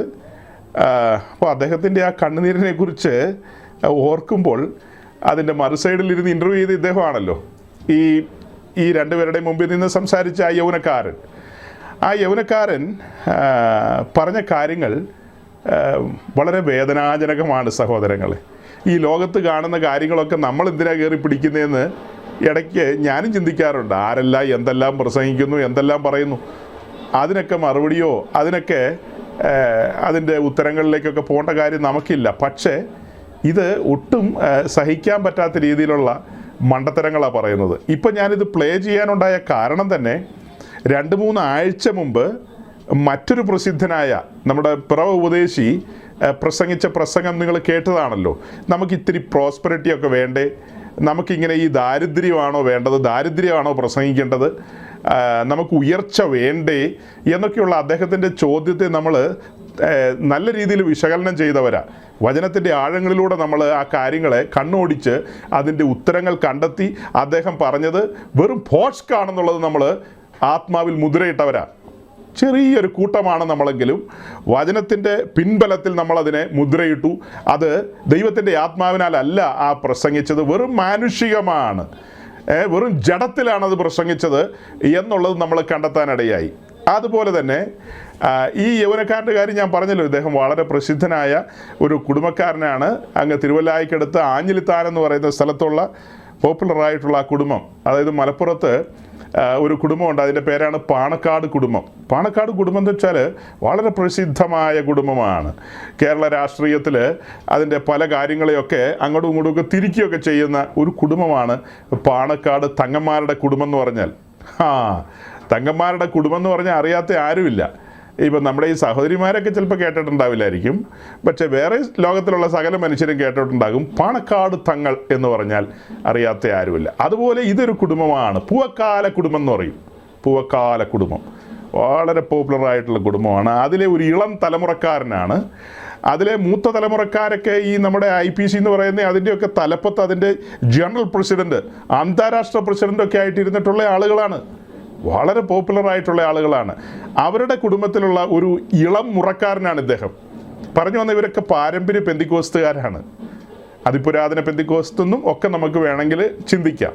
അപ്പോൾ അദ്ദേഹത്തെ എപ്പോഴെങ്കിലും കാണുകയാണെങ്കിൽ എനിക്ക് അദ്ദേഹത്തോട് നേരിട്ട് സംസാരിക്കാനുള്ളത് എന്താണെന്ന് ചോദിച്ചാൽ, ബ്രദറെ, എനിക്കൊരു ഇൻ്റർവ്യൂ നടത്തണം, അല്ലെങ്കിൽ എനിക്കൊരു ഇൻ്റർവ്യൂ ചെയ്യണമെന്നുണ്ട്, താങ്കളെ ഇരുത്തിക്കൊണ്ട് താങ്കളോടൊന്ന് സംസാരിക്കണമെന്നുണ്ട് എന്ന് എൻ്റെ ഉള്ളിലൊരു ആഗ്രഹമുണ്ട്. ഇപ്പം ഞാൻ പബ്ലിക്കിലാണല്ലോ പ്രസംഗിക്കുന്നത്. എന്തായാലും നാളെയോ മറ്റന്നാളോ പിന്നീടോ അദ്ദേഹവുമായിട്ട് ബന്ധപ്പെട്ടവരൊക്കെ വേണമെങ്കിൽ ശ്രദ്ധിക്കുമായിരിക്കും. പബ്ലിക്കായിട്ട് അദ്ദേഹത്തോട് ചോദിക്കാനുണ്ട്. എനിവേ, നമ്മൾ അദ്ദേഹം പറഞ്ഞ ആ കാര്യങ്ങളിലേക്ക് ഒന്ന് ശ്രദ്ധ തിരിക്കുകയാണ്. ഞാനൊന്ന് നോട്ട് ചെയ്ത് വെച്ചിട്ടുണ്ട്. ഇവർ ഈ പറയുന്ന എല്ലാം നമുക്ക് ഓർത്തിരിക്കാൻ പറ്റില്ലല്ലോ, അതുകൊണ്ട് ഞാൻ ജസ്റ്റ് ഒന്ന് നോട്ട് ചെയ്ത് വെച്ചു. അതായത് ആ വീഡിയോ തുടങ്ങുമ്പോൾ ഇങ്ങനെയാണ് പറഞ്ഞു തുടങ്ങുന്നത്: എപ്പോഴും കരഞ്ഞുകൊണ്ടിരിക്കുവാനും പിന്നെ ചിരിക്കുന്നത് പാപമായി കരുതുന്ന മനുഷ്യരുണ്ടോ? ശരിക്കും ആ വീഡിയോ, അതിൻ്റെ ഫുൾ വീഡിയോ നമുക്കറിയില്ല. ഫുൾ വീഡിയോയെക്കുറിച്ച് നമുക്ക് ഒരു ഐഡിയ ഇല്ല. എന്തുദ്ദേശത്തിൽ പ്രസംഗിച്ചു, എന്ത് കാരണത്താലാണ് ഒന്നും നമുക്കറിയില്ല. ഇത് അവർ തന്നെ പ്രൊമോഷന് വേണ്ടിയിട്ട് ഈ ചെറിയ ഒരു ഭാഗം കട്ട് ചെയ്ത് യൂട്യൂബിലോ എന്തിലാണോ ഇങ്ങനെ അപ്ലോഡ് ചെയ്തിരിക്കുന്നതാണ്. അപ്പോൾ ആ ചെറിയ ഭാഗം നമ്മൾ ശ്രദ്ധിച്ചപ്പോൾ അതിലൊരു വാലും തലയില്ലെന്ന് വേണേൽ പറയാം. അപ്പം നമ്മളൊരു ഊഹം വെച്ചിട്ടാണ് പറയുന്നത്. എപ്പോഴും കരഞ്ഞുകൊണ്ടിരിക്കുവാനാണോ നമ്മളെ വിളിച്ചിരിക്കുന്നതെന്നുള്ളതായിരിക്കാം. ചിരിക്കുന്നത് പാവമായി കരുതുന്ന മനുഷ്യരുണ്ടോയെന്ന്. എൻ്റെ കർത്താവ്, പെന്തിക്കോസ് ലോകത്ത് ആരെങ്കിലും പറഞ്ഞിട്ടുണ്ടോ ചിരിക്കുന്നത് പാവമാണെന്ന്? ഞാൻ ഇന്ന് വരെ അങ്ങനത്തെ ഒരു പ്രസംഗം കേട്ടിട്ടില്ല, ചിരിക്കുന്ന പാവമായിട്ടോ. പിന്നെ നമ്മൾ വചനം ആഴത്തിൽ പഠിച്ചു കഴിഞ്ഞാൽ യേശു ക്രിസ്തു ചിരിച്ചതായിട്ടൊന്നും നമ്മൾ കാണുന്നില്ല, കരഞ്ഞതായിട്ട് കാണുന്നുണ്ട്. അവൻ്റെ അപ്പോസ്തലന്മാരൊന്നും ചിരിച്ചതായിട്ടൊന്നും നമ്മൾ കാണുന്നില്ല. അങ്ങനെ സാറ ചിരിച്ചതായിട്ട് കാണുന്നുണ്ട് കേട്ടോ. ഒരു പ്രത്യേക സന്ദർഭത്തിൽ സാറ ചിരിച്ചതായിട്ട് നമ്മൾ കാണുന്നുണ്ട്. അപ്പോൾ അത് കഴിഞ്ഞിട്ട് സാറ പെട്ടെന്ന് വാ പൊത്തിക്കളഞ്ഞു. ആരുടെ മുമ്പിലാ, എവിടെ നിന്നാ ആ ചിരിച്ചതെന്നൊക്കെ ഉള്ളൊരു ചെറിയ തിരിച്ചറിവ് വന്നപ്പോഴത്തേക്കും അങ്ങ് വായി പൊത്തിക്കഴിഞ്ഞു. അതല്ലാതെ നമ്മൾ ഇതിനകത്ത് ചിരിച്ചട്ടകസി ചാർത്ത് തിമിർത്ത് മറിയുന്ന അങ്ങനത്തെ കാര്യങ്ങളൊന്നും അല്ല വിശുദ്ധ തിരുവെഴുത്തിലുള്ളത്. നമ്മൾ ഒരു സ്വാഭാവിക ജീവിതം ജീവിക്കുന്ന മനുഷ്യരാണ്. അതിനകത്ത് സുഖദുഃഖ സമ്മിശ്രങ്ങളായ ഒരു സാഹചര്യമാണുള്ളത്. അപ്പോൾ ക്രിസ്തീയ ജീവിതം സുഖദുഃഖ സമ്മിശ്രമാണ്. ഇതെല്ലാം ഉണ്ട് ഇതിനകത്ത്. നമ്മൾ വിവാഹമൊക്കെ നടത്തുമ്പോൾ നമ്മുടെ ശുശ്രൂഷകർ ആ പെങ്കൊച്ചിനോട് എന്താ പറയുന്നത്? പെങ്കൊച്ചിനോട് മാത്രമല്ലോ, ആ പയ്യനോടും എന്താ പറയുന്നത്? സുഖത്തിലും ദുഃഖത്തിലും, സന്തോഷത്തിലും സന്താപത്തിലും, ആരോഗ്യത്തിലും അനാരോഗ്യത്തിലും, പിന്നെ ഉണ്ടല്ലോ സമ്പത്തിലും ദാരിദ്ര്യത്തിലും. സമ്പത്തിലും അങ്ങനെ പറയുന്നില്ലേ? നിങ്ങൾ അങ്ങനെയൊക്കെ ഈ കൂട്ടത്തിൽ പെന്തിക്കോസിലൊന്നും വന്ന് കല്യാണം കഴിച്ചവരില്ല ഇതിനകത്ത്. എല്ലാം ഭയങ്കര കാത്തലിക് ഓർത്തഡോക്സ് കല്യാണങ്ങളൊക്കെ നടത്തി വന്ന പാർട്ടികൾ. അതുകൊണ്ട് അവിടെയൊന്നും ഇങ്ങനെയുള്ള കാര്യങ്ങൾ ഇല്ല. അവിടെയും പറഞ്ഞ് ഞാൻ കേട്ടു. ഈ കഴിഞ്ഞ ദിവസം ഞാനൊരു കല്യാണത്തിന്, എൻ്റെ ഒരു കസിൻ്റെ കല്യാണത്തിന് പോയപ്പോൾ ആ അച്ഛൻ അവിടെ നിന്ന് പറയുന്നത്, ഞാൻ ആ പള്ളിക്കകത്ത് കയറിയിരുന്നു. പുറത്ത് ഭയങ്കര വെയിലായിരുന്നു, വെയിൽ സഹിക്കാൻ മേലാത്തതുകൊണ്ട് അകത്ത് കയറിയിരുന്നു. അപ്പം ഈ വന്ന സ്പീഡിൽ കാത്തലിക് കല്യാണങ്ങൾ ഞാൻ അധികം കണ്ടിട്ടില്ല, വളരെ കുറച്ചേ കണ്ടിട്ടുള്ളൂ. അപ്പം ഇങ്ങനെ അദ്ദേഹം ഓടിക്കതച്ച് വന്ന് കാര്യങ്ങൾ പറഞ്ഞു തുടങ്ങി. അതിനിടയിൽ എപ്പോഴോ പറഞ്ഞതുപോലെയാണ് എൻ്റെ ഒരു ഓർമ്മ. അത് പെൺകുട്ടി നമ്മുടെ ഭാഗത്തുള്ളതാണ്. അവളൊന്നും അതൊന്നും ശ്രദ്ധിച്ചത് എനിക്ക് തോന്നുന്നില്ല. സുഖത്തിലും ദുഃഖത്തിലും സമ്പത്തിലും ദാരിദ്ര്യത്തിലും ഇങ്ങനെയൊക്കെ പറയുന്നുണ്ട്. ഞാനും ഈ അടുത്തിടയ്ക്കൊക്കെ ചില കല്യാണമൊക്കെ നടത്തിയിട്ടുള്ളതാണ്. അപ്പം ആ കെട്ടാൻ വന്ന വിരുദ്ധനോടും അവൻ്റെ കെട്ടികളോടും ഒക്കെ ഞാനന്ന് പറഞ്ഞു കൊടുത്തായിട്ടാണ് എൻ്റെ ഒരു ഓർമ്മ. സുഖത്തിലും ദുഃഖത്തിലും സന്തോഷത്തിലും സന്താപത്തിലും ഒക്കെ പറഞ്ഞിട്ടുണ്ട്. അപ്പോൾ ഇതൊക്കെ ഉണ്ടെന്നുള്ളതാണ് പെന്തിക്കോസ്ത് ലോകം പൊതുവെ പറയുന്നത്. പെന്തിക്കോസ്ത് ലോകം, ഞാൻ ന്യൂ ജനറേഷൻ പെന്തിക്കോസ്തിൻ്റെ കാര്യമല്ല പറയുന്നത്. ഇവിടുത്തെ വ്യവസ്ഥാപിത പെന്തിക്കോസ്തുകാർ കല്യാണമൊക്കെ നടത്തുമ്പോൾ പബ്ലിക്കലി ഇങ്ങനെ പറയുന്നു. അത് ദൈവസന്നിധിയിൽ നിന്നാണ് പറയുന്നത്. സ്വർഗ്ഗദൂതന്മാരെ സാക്ഷി വെച്ച് പറയുന്നു എന്നൊക്കെയാണ് അവർ പറയുന്നത്. വാസ്തവമായിട്ടും അങ്ങനെ തന്നെയാണ്. അപ്പോൾ അതിൽ നിന്ന് മാറാൻ നമുക്ക് പറ്റില്ലല്ലോ. ഞാൻ ബാക്കിയും കൂടെ പറഞ്ഞു വരുമ്പോൾ അത് ഒരു ക്ലിയർ ആകുകയുള്ളൂ. അപ്പോൾ തുടക്കം അങ്ങനെയാണെന്ന് പറഞ്ഞല്ലോ. നമ്മുടെ ഇൻ്റർവ്യൂക്കാരൻ പൂവക്കാല സഹോദരൻ ഇങ്ങനെ പറഞ്ഞുകൊണ്ടിരിക്കുമ്പോൾ ആ കൂടെ നിൽക്കുന്ന ആ സഹോദരൻ്റെ ഭാര്യ, തൊട്ട് മുമ്പിൽ നിൽക്കുന്നവൻ്റെ ഭാര്യയായിരിക്കും ഒരു പക്ഷേ, ഞാൻ അങ്ങനെ ചിന്തിക്കുന്നു. ആ സഹോദരി പറയുകയാണ്, ഞങ്ങൾ അതിനെയൊക്കെ ഓവർകം ചെയ്തു വന്നവരാണെന്ന്. അതായത് ഈ ചിരിക്കുന്നത് പാപമാണെന്നൊക്കെ പറയുന്ന പെന്തിക്കോസ്തുകാരും പിന്നെ കരഞ്ഞുകൊണ്ടിരിക്കണമെന്ന് പറയുന്ന പെന്തിക്കോസ്തുകാരുടെ ഇടയിൽ നിന്നൊക്കെ ഞങ്ങൾ പുറത്തു വന്നവരാണ്. ഞങ്ങൾ അതിനെയൊക്കെ ഓവർകം ചെയ്തവരാന്നാണ് പറയുന്നത്. ശരിക്കും അവർ ഓവർകമേഴ്സാണ് കേട്ടോ, ഓവർകമേഴ്സാണ്. നമ്മൾ അവരെയൊക്കെ മാനിക്കണം. അപ്പോൾ അവരങ്ങനെ ഓവർകം ചെയ്തു വന്നവരാണ്. അങ്ങനെയല്ലേ? ഞങ്ങൾ അതിനെയൊക്കെ ഓവർകം ചെയ്തു വന്നതാണ്. ആ സമയത്താണ് നമ്മുടെ ഇൻ്റർവ്യൂക്കാരൻ പൂവക്കാല സഹോദരൻ ചോദിക്കുന്നത്, നിങ്ങൾ എങ്ങനെ ഇതിനെ ഓവർകം ചെയ്തു? അദ്ദേഹത്തിൻ്റെ ആ ഭാവചലനങ്ങളൊക്കെ കറക്റ്റായിട്ട് എനിക്ക് കൊണ്ടുവരാനായിട്ട് കഴിയുന്നില്ല.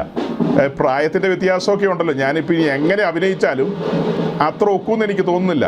എങ്കിലും ഹൃദയത്തിൻ്റെ ആഴത്തിൽ നിന്നാണ് അദ്ദേഹം ചോദിക്കുന്നത്, നിങ്ങൾ എങ്ങനെ ഇതിനെ, ഈ പെന്തിക്കോസ്തിനെയൊക്കെ ഓവർകം ചെയ്തു? നിങ്ങൾ എങ്ങനെ ഇത് ഓവർകം ചെയ്തു? ശരിക്കും നിങ്ങളൊന്നും ഓവർകമേഴ്സ് അല്ല. നിങ്ങൾ എത്രയോ കാലമായിട്ട് എന്നെ സഹിക്കുന്നു. ഈ പെന്തിക്കോസിനെ സഹിക്കുക. പുസ്തകം പറയുന്നത് സഹിക്കുന്നവൻ എന്നോട് കൂടെ വാഴുമെന്നാ. അതെങ്ങാണ്ട് വായിച്ചിട്ടാന്ന് തോന്നുന്നു പിന്നെയും മീറ്റിങ്ങിന് വരുന്നത്. അല്ലെങ്കിൽ നിങ്ങൾ എന്തേ സ്ഥലം കാലിയാക്കിയാനെ. നിങ്ങൾ എങ്ങനെ ഇതിനെ ഓവർകം ചെയ്തു എന്ന് ഈ സഹോദരൻ, പൂവക്കാല സഹോദരൻ ഇങ്ങനെ ചോദിക്കുമ്പോൾ മറു സൈഡിൽ നിൽക്കുന്ന ആ സഹോദരൻ ഒരു കുടുമിക്കാരൻ സഹോദരൻ, അദ്ദേഹം ഒരു മുടിയൊക്കെ ഇങ്ങനെ കെട്ടിവെച്ചിരിക്കുന്ന ഒരു സഹോദരനാണ്. അവർ ഭാര്യയും ഭർത്താവും രണ്ടുപേരും ഈ തലമുടിയൊക്കെ നമ്മുടെ സഹോദരിമാർ കെട്ടുന്ന സാധനങ്ങളുണ്ടല്ലോ, ഏതാണ്ട് റിബണൊക്കെ. അപ്പോൾ രണ്ടുപേരും ഒരുമിച്ച് അതൊക്കെ ഷെയർ ചെയ്യുന്നവരാ. അവർ അങ്ങനെയായി ഈ സന്തോഷത്തിലേക്കൊക്കെ വന്നിരിക്കുന്നത്. അപ്പോൾ അദ്ദേഹം പറയുകയാണ്, അതിനകത്ത് ജീവിക്കണോ അതെയോ അനുഗ്രഹത്തിൽ ജീവിക്കണോ എന്നത് ഓരോ മനുഷ്യൻ്റെയും തീരുമാനമാണെന്ന്. അതിനകത്ത് ജീവിക്കണോ എന്ന് ചോദിച്ചാൽ ഈ കണ്ണുനീരും കയ്യുമായിട്ട് ജീവിക്കണോ, ഈ ദാരിദ്ര്യത്തിൽ ജീവിക്കണോ, ഈ ദുരന്തത്തിൽ ജീവിക്കണോ എന്ന് നിങ്ങൾ ഓരോരുത്തരും തീരുമാനിച്ചു കൊള്ളുക. അത് ജീവിക്കണോ എന്ന് അതോ അനുഗ്രഹത്തിൽ ജീവിക്കണോ എന്നത് ഒരു മനുഷ്യൻ്റെ തീരുമാനമാണ്. അനുഗ്രഹത്തിൽ ജീവിക്കണോ എന്നുള്ളത്. അടുത്തത് പറയുന്നത്, അങ്ങനെ പറയുന്നവരുടെ കൂടെ ഇരുന്ന് ജീവിതകാലം മുഴുവൻ കരയുവാനാണോ ഭാവം? എങ്കിൽ അങ്ങനെ ആയിക്കോട്ടെ. അദ്ദേഹം പറയാണ്, തൊട്ട് മുമ്പിൽ നിൽക്കുന്ന സഹോദരൻ പറയാണ്, അങ്ങനെയൊക്കെ പറയുന്നവരുടെ കൂടെ ഇരുന്ന് ജീവിതകാലം മുഴുവൻ കരയുവാനാണോ ഭാവം? എങ്കിൽ അങ്ങനെ ആയിക്കോട്ടെ. അതായത് ഈ കരയുന്ന ആൾക്കാരുണ്ടല്ലോ, കരയുന്ന ആൾക്കാർ, അത്തരക്കാരുടെ കൂട്ടത്തിൽ ഇരുന്ന് കരഞ്ഞുകൊണ്ട് ജീവിതം അവസാനിപ്പിക്കാനാണോ പ്ലാൻ എന്ന്? റോമാലേഖനം 12-ാം അധ്യായം 15-ാം വാക്യം ഒന്ന് വായിച്ചേ. Romans chapter 12 verse 15. സന്തോഷിക്കുന്നവരോട് കൂടെ സന്തോഷിക്കുകയും കരയുന്നവരോട് കൂടെ കരയുകയും ചെയ്യുവിൻ. അതെ, ഇവിടെ തിരുവെഴുത്ത് പറയുന്നത് സന്തോഷിക്കുന്നവരോട് കൂടെ സന്തോഷിക്കുകയും കരയുന്നവരോട് കൂടെ കരയുവാനുമാണ് പറയുന്നത്. പക്ഷേ ഈ കുടുംബക്കാരൻ സഹോദരൻ പറയുന്നത്, അടുത്തത് പറയുന്നത്, ക്രിസ്തുവിലായ ഒരുവൻ അനുഗ്രഹിക്കപ്പെട്ടാൽ ഉള്ള ഗുണം. അതായത് കരയുന്നവരോടുകൂടെ കരയുന്ന കാര്യമാണ് ബൈബിൾ പറയുന്നത്. സന്തോഷിക്കുന്നവരോടുകൂടെ സന്തോഷിക്കാൻ എന്ന് വെച്ചാൽ നമ്മുടെ കൂട്ടു സഹോദരങ്ങളോടുള്ള ബന്ധത്തിൽ അവരുടെ ജീവിതത്തിലെ സന്തോഷങ്ങളോടുകൂടെ നാം പങ്കാളിത്തം വഹിക്കണം. അവരുടെ ജീവിതത്തിൽ വരുന്ന ദുഃഖങ്ങൾ, കരച്ചിലുകളുടെ സാഹചര്യങ്ങൾ വരാം, വേദനകളുടെ അവസ്ഥകൾ വരാം. അങ്ങനത്തെ സാഹചര്യത്തിൽ അവരോട് കൂടെ ചേർന്ന് കരയുക എന്ന് വെച്ചാൽ നമ്മൾ മാറത്തടിക്കാനല്ല അതിൻ്റെ അർത്ഥം. അതിനോട് പങ്കാളിത്തം വഹിക്കാൻ, ആ ദുഃഖത്തിൽ പങ്കുചേരുക, അവരെ ആശ്വസിപ്പിക്കുക, ധൈര്യപ്പെടുത്തുക. അപ്പോൾ അതിനോട് പങ്കാളിത്തം വഹിച്ചുകൊണ്ടാണ് അവരെ ധൈര്യപ്പെടുത്തുന്നത്. അപ്പോൾ അതിനോട് താതാത്മ്യം പ്രാപിക്കുക എന്നുള്ള കാര്യമാണ് അവിടെ സൂചിപ്പിക്കുന്നത്. അത് കഴിഞ്ഞിട്ട് ഇദ്ദേഹം പറയുന്നത്, ക്രിസ്തുവിലായ ഒരുവൻ അനുഗ്രഹിക്കപ്പെട്ടാലുള്ള ഗുണം അവന് എത്ര പേരെ സഹായിക്കുവാൻ പറ്റുമെന്ന് അറിയാമോ? അവരിലൂടെ ഒത്തിരി പേർ അനുഗ്രഹിക്കപ്പെടും. ഇപ്പൊ ഈ ചെറിയ വീഡിയോ ഒക്കെ കാണിച്ചിട്ട് പാസ്റ്റർ എന്തിനാണ് ഈ ആവശ്യമില്ലാത്ത കാര്യമൊക്കെ പറയുന്നതെന്ന് ചിലർ ചിന്തിക്കാം. ഇപ്പൊ ഞാൻ എന്താണ് പറഞ്ഞു വരുന്നതെന്ന് ചോദിച്ചാൽ, മലയാളി പെന്തിക്കോസ്റ്റ് എന്ന് പറയുന്നത് വഴിയിൽ നിന്ന് വഴിമാറിപ്പോയി. അത് ട്രാക്കിൽ നിന്ന് വീണ് കഴിഞ്ഞൊരു സംഘമാണ്. നമ്മളിന്ന് കാണുന്ന ഈ മെയിൻ ലൈൻ പെന്തിക്കോസ്റ്റ് എന്നൊക്കെ പറയുന്നത് അത് ട്രാക്കിൽ നിന്ന് വഴിമാറി.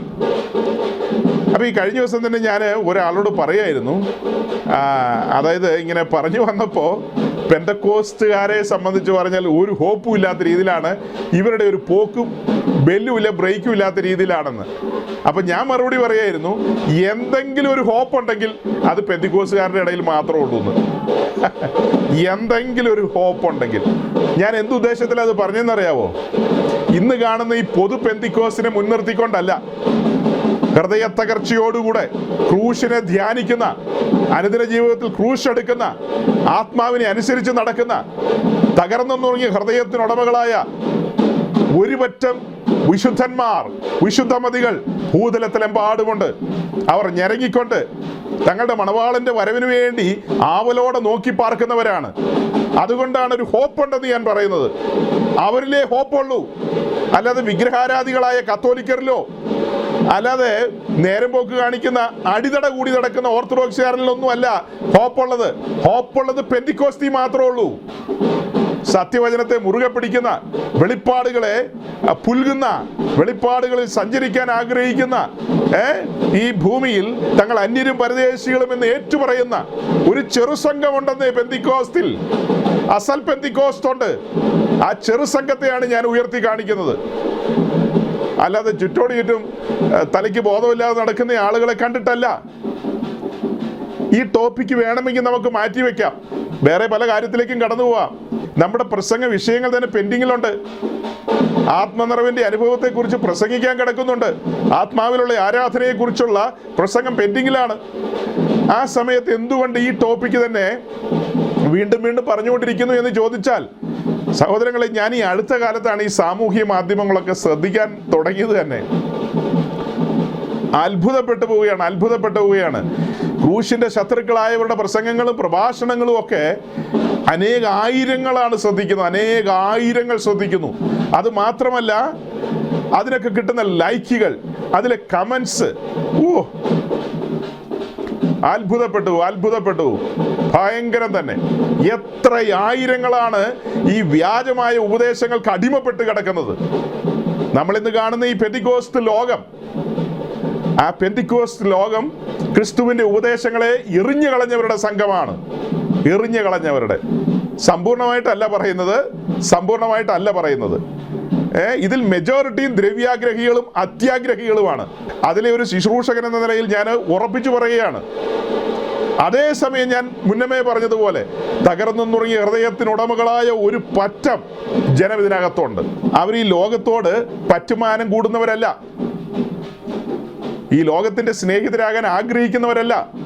അങ്ങനെയുള്ളൊരു കൂട്ടമുണ്ട്. അത്തരക്കാരോടാണ് ഞാൻ പ്രസംഗിക്കുന്നത്. അതുകൊണ്ട് സഹോദരങ്ങളെ, ഞാൻ പറഞ്ഞല്ലോ, മലയാളക്കരയിലെ വളരെ പ്രസിദ്ധമായ ഒരു കുടുംബത്തിന്റെ കാര്യമാണ് പറഞ്ഞത്. പെന്തിക്കോസ് ലോകത്തെ നിയന്ത്രിക്കുന്ന ഒരു കുടുംബം. ധാരാളം പാസ്റ്റേഴ്സ്, 1, 2, 3 ഒന്നുമല്ല, എന്തുമാത്രം പാസ്റ്റേഴ്സാ. അവരുടെ ഇടയിലുള്ള പാസ്റ്റേഴ്സിന്റെ പലരുടെയും പ്രസംഗം ഞാൻ കേട്ടിട്ടുണ്ട്. അവരിൽ മെജോറിറ്റിക്ക് ഈ അനുഗ്രഹം അഥവാ ബ്ലെസ്സിങ് എന്താണെന്ന് അറിയത്തില്ലാത്തവരാ. അനുഗ്രഹം എന്ന് പറഞ്ഞാൽ എന്താണെന്ന് അറിയത്തില്ലാത്തവരാ. മലയാളക്കരയിലെ പ്രസിദ്ധരായ ധാരാളം ശുശ്രൂഷകരെ ഇന്റർവ്യൂ ചെയ്തിട്ടുള്ള ഒരു യൗവനക്കാരനാണ് ഈ രണ്ടുപേരോടും സംസാരിക്കുന്നത്. ഒരു ചെറിയ ഇന്റർവ്യൂ ആയിട്ട് കൂട്ടാം. ഇരുന്നു കൊണ്ടുള്ള ഇന്റർവ്യൂ അല്ലെന്നേ ഉള്ളൂ, ഇത് നിന്നുകൊണ്ടുള്ള ഇന്റർവ്യൂ ആണ്. നിന്നുകൊണ്ടുള്ള ഇന്റർവ്യൂവില് മുമ്പിൽ നിൽക്കുന്ന കുടുംബക്കാരൻ പറയുന്നത് കേട്ടില്ലേ? എന്താ പറഞ്ഞത്? ക്രിസ്തുവിലായ ഒരുവൻ അനുഗ്രഹിക്കപ്പെട്ടാലുള്ള ഗുണം അവന് എത്ര പേരെ സഹായിക്കുവാൻ പറ്റുമെന്ന്. അതായത് രക്ഷിക്കപ്പെട്ട ഒരുവൻ അനുഗ്രഹിക്കപ്പെടുകയാണെങ്കിൽ എന്താ മീൻ ചെയ്യുന്നത്? അവര്, ഈ കുടുംബക്കാരെന്താ മീൻ ചെയ്യുന്നത്?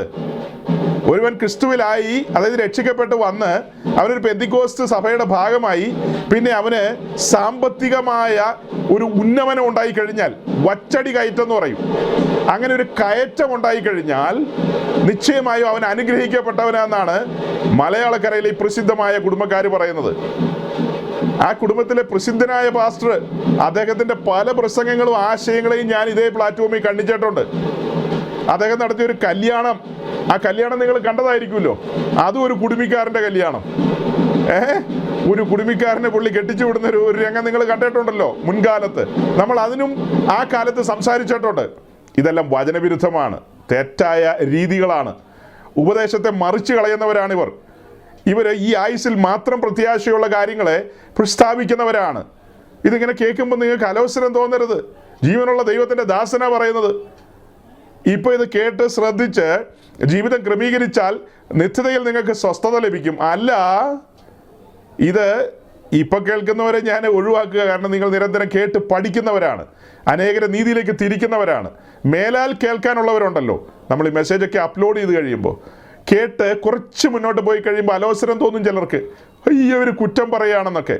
അതങ്ങ് തീപ്പൊയ്കെ ചെല്ലുമ്പോഴാണ് ഓർക്കുന്നത്, അയ്യോ ഞാൻ ആ മനുഷ്യൻ്റെ പ്രസംഗം അന്ന് യൂട്യൂബിൽ വന്നപ്പോൾ കേൾക്കാമായിരുന്നു, ഞാനത് തട്ടിക്കളഞ്ഞു, എനിക്കിഷ്ടപ്പെട്ടില്ല. എനിക്കിഷ്ടമുള്ള പോലെ പ്രസംഗിക്കുന്ന ഒത്തിരി പാസ്റ്റർമാരുണ്ട്, അവരെ പോലെയല്ല അങ്ങേര് പ്രസംഗിച്ചത്, അതുകൊണ്ട് ഞാൻ അന്ന് തട്ടിക്കളഞ്ഞു. ഞാനിന്നിപ്പോൾ ഇവിടെ ഈ തീക്കകത്ത് കിടക്കുകയാണല്ലോ എന്നോർത്ത് അന്ന് കരയാനിട വരും. അന്ന് കരച്ചിലും പല്ലുകടിയും ഉണ്ടാവും. അന്ന് കരച്ചിലും പല്ലുകടിക്കുന്നത് എന്തിനാ? അയ്യോ, ഈ പ്രസംഗമൊക്കെ കേട്ടപ്പോൾ വേറെ ചിലരൊക്കെ പറഞ്ഞല്ലോ, ഇതൊക്കെ കേൾക്കേണ്ട കാര്യമൊന്നുമില്ല, നമ്മൾ കരയുന്നവരുടെ കൂട്ടത്തിലല്ല ഇരിക്കേണ്ടത്, പിന്നെ എന്നാ ഈ ദാരിദ്ര്യമൊന്നുമല്ല വേണ്ടത് എന്നൊക്കെയുള്ള പ്രസംഗങ്ങൾ കേട്ടല്ലോ. അത് കേട്ട് താലോലിച്ച് അതിൻ്റെ പുറകെ ഓടിക്കൊണ്ടിരുന്നു. അങ്ങനെ ഓടി ആയുസ് പാഴായിപ്പോയി. ഓക്കെ സഹോദരങ്ങളെ, ഞാൻ പറയുന്നതിൻ്റെ ഗൗരവം എന്താ? നിങ്ങൾ ഓരോരുത്തരും ഗ്രഹിക്കേണ്ടത് എന്താ? ഞാൻ ഡയറക്റ്റ് നിങ്ങളോട് സംസാരിക്കുക. നിങ്ങൾ എത്ര അനുഗ്രഹിക്കപ്പെട്ടവരാണെന്ന് ഓർത്തു നോക്കി. ദൈവത്തിൻ്റെ സത്യവചനം നിങ്ങളുടെ കൺമുമ്പിൽ തുറന്നു വന്നു. വചനത്തിലൂടെ വെളിപ്പാടുകൾ തുറന്നു കിട്ടി. അതിൽ സന്തോഷിക്കണം, അതിൽ ആനന്ദിക്കണം, അത്രമേൽ ആനന്ദിക്കണം. കാരണം ഇന്ന് മലയാളക്കരയിലെ പെന്തിക്കോസ്തിനെ ചലിപ്പിക്കുന്നു എന്ന് പറയുന്ന ആളുകൾക്ക് പോലും അനുഗ്രഹം എന്നുള്ള വാക്കിൻ്റെ അർത്ഥം, ന്യൂ ടെസ്റ്റ്മെന്റ് എന്താണ് മീൻ ചെയ്യുന്നതെന്ന് ഇവർക്കൊന്നും അറിയില്ല. അടുത്തതായി പറയുന്നത് എന്താണെന്നറിയാവോ? ആ അനുഗ്രഹത്തെ തടസ്സപ്പെടുത്തുന്നതാണ് ഈ ദാരിദ്ര്യം പറച്ചിൽ. അപ്പോൾ പൂവക്കാല സഹോദരൻ തൊട്ടടുത്ത് നിന്ന് പറയാണ്, തീർച്ചയായും അതെ, ഈ ദാരിദ്ര്യം പറച്ചിലേ, ഈ ദാരിദ്ര്യമൊക്കെ പ്രസംഗിക്കുന്നവരുണ്ടല്ലോ, ഞാൻ ഇന്ന് വരെ കേട്ടിട്ടില്ല സഹോദരങ്ങളെ. 10-25 വർഷത്തിനടുത്തായി പെന്തിക്കോസ്തി വന്നിട്ട് ഇന്ന് വരെ ഒരു പാസ്റ്ററും ദാരിദ്ര്യം പ്രസംഗിക്കുന്നത് ഞാൻ കേട്ടിട്ടില്ല. ഇവർ ഉദ്ദേശിക്കുന്നത് എന്താണെന്നറിയാവോ? ക്രിസ്തീയ ജീവിതത്തിൽ കഷ്ടങ്ങളുണ്ടെന്നൊക്കെ പ്രസംഗിക്കുന്ന ശുശ്രൂഷകന്മാരെയാണ് ഇവർ ടാർഗറ്റ് ചെയ്യുന്നത്. ഇവരെല്ലാം അതാണ് ടാർഗറ്റ് ചെയ്യുന്നത്. പിറവം മുതൽ ഈ പറഞ്ഞ പുള്ളികൾ മുതൽ സകലരും ഇവരെല്ലാം ഒരു അപ്പൻ്റെ മക്കളെ പോലെയാണ് കർത്താവിൻ്റെ ദാസന്മാരെ ആക്രമിക്കുന്ന ആ കാര്യത്തിൽ. മലയാളക്കരയിൽ ഇന്ന് വരെ ഞാൻ കേട്ടിട്ടില്ല ദാരിദ്ര്യം പ്രസംഗിക്കുന്നത്. ക്രിസ്തുവിലായി കഴിഞ്ഞാൽ ഒരുവൻ ദരിദ്രവാസിയാകും, ക്രിസ്തു നമ്മെ ദാരിദ്ര്യത്തിലേക്ക് നയിക്കും, അങ്ങനെ പറയുന്ന ഏത് പാസ്റ്ററാണ് ഉള്ളത്? തെളിവുണ്ടെങ്കിൽ നിങ്ങൾ തെളിവ് സഹിതം താ. അങ്ങനെ പ്രസംഗിക്കുന്ന ശുശ്രൂഷകന്മാരുണ്ടെങ്കിൽ ലോകത്തിൽ എവിടെയെങ്കിലും ആരെങ്കിലും അങ്ങനെ പ്രസംഗിക്കുന്നുണ്ടോ? ക്രിസ്തീയ ജീവിതത്തിൽ കഷ്ടങ്ങളുണ്ടെന്ന് പ്രസംഗിക്കും, നിശ്ചയമായും പ്രസംഗിക്കും. നാം ഈ ഭൂമിയിൽ 1 തിമോഥെയോസ് 6-ാം അധ്യായത്തിന്റെ 17-ാം വാക്യം ഒന്ന് വായിച്ചേ. ഈ ലോകത്തിലെ ധനവാന്മാരോട് ഉന്നതഭാവം കൂടാതെ ഇരിപ്പാനും നിശ്ചയമല്ലാത്ത ദരിദ്രത്തിലല്ല, നമുക്ക് സകലവും ധാരാളമായി അനുഭവിപ്പാൻ തരുന്ന ദൈവത്തിൽ ആശ വയ്പ്പാനും. ഈ ലോകത്തിലെ ധനവാന്മാരോട് ഉന്നതഭാവം കൂടാതിരിപ്പാനും നിശ്ചയമില്ലാത്ത ധനത്തിലല്ല, നമുക്ക് സകലവും ധാരാളമായി അനുഭവിക്കാൻ തരുന്ന ദൈവത്തിൽ ആശ വെപ്പാനും നന്മ ചെയ്യാനും സൽപ്രവൃത്തികളിൽ സമ്പന്നരായി ദാനശീലരും ഔദാര്യമുള്ളവരുമായി സാക്ഷാലുള്ള ജീവനെ പിടിച്ചു കൊള്ളേണ്ടതിന് വരും കാലത്തേക്ക് നല്ലൊരു അടിസ്ഥാനം നിക്ഷേപിച്ചു കൊള്ളുവാനും ആജ്ഞാപിക്കാം. 19-ാം വാക്യത്തിൽ അത് എങ്ങനെയാണ് നിർത്തുന്നത്? വരും കാലത്തേക്ക് നല്ലൊരു അടിസ്ഥാനം നിക്ഷേപിച്ചു കൊള്ളുവാനും ആജ്ഞാപിക്കാം. ഞാനിപ്പോൾ ആജ്ഞാസ്വരത്തിൽ നിങ്ങളോട് പ്രസംഗിക്കുന്നത് എന്താ? വരും കാലത്തേക്കുള്ളൊരു ഒരു നിക്ഷേപമാണ്, ഒരു അടിസ്ഥാനമാണ് ഇടാനായിട്ട് പരിശ്രമിക്കുന്നത്. അടിസ്ഥാനം ഇടുവാൻ പരിശ്രമിക്കുകയാണ്. എന്താണ് പെന്തിക്കോസ്ത്?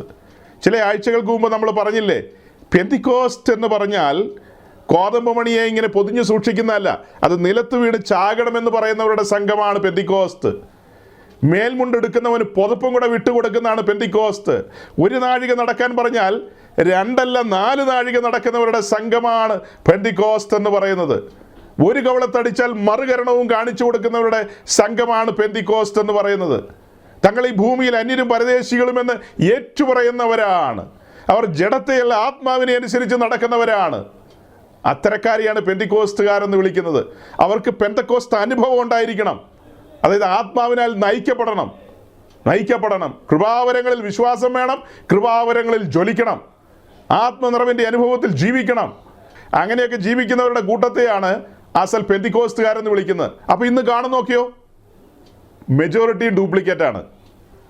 പെട്ടെന്ന് ഒരാൾ കേട്ടാൽ തോന്നും ഇങ്ങനെ അഹങ്കാരമാണല്ലോ പറയുന്നത്, ഇങ്ങനെ മാത്രമുള്ളൂ പെന്തിക്കോസ്ത് എന്നൊക്കെ. അങ്ങനെയൊന്നും ഞാൻ പറഞ്ഞില്ല. ഞാൻ തുടക്കത്തിലേ പറഞ്ഞു, ഹൃദയത്തകർച്ചയുള്ള തകർന്നു നുറങ്ങിയ ഹൃദയത്തിനുടമകളായ തങ്ങൾ ഈ ഭൂമിയിൽ അന്യരും പരദേശികളുമെന്ന് എണ്ണിക്കൊണ്ട് ദൈവശില്പിയായി നിർമ്മിച്ചതും അടിസ്ഥാനമുള്ളതുമായ നഗരത്തിനു വേണ്ടി ഞെരങ്ങിക്കൊണ്ട് ആവലോടെ കാത്തിരിക്കുന്നവരുണ്ട്.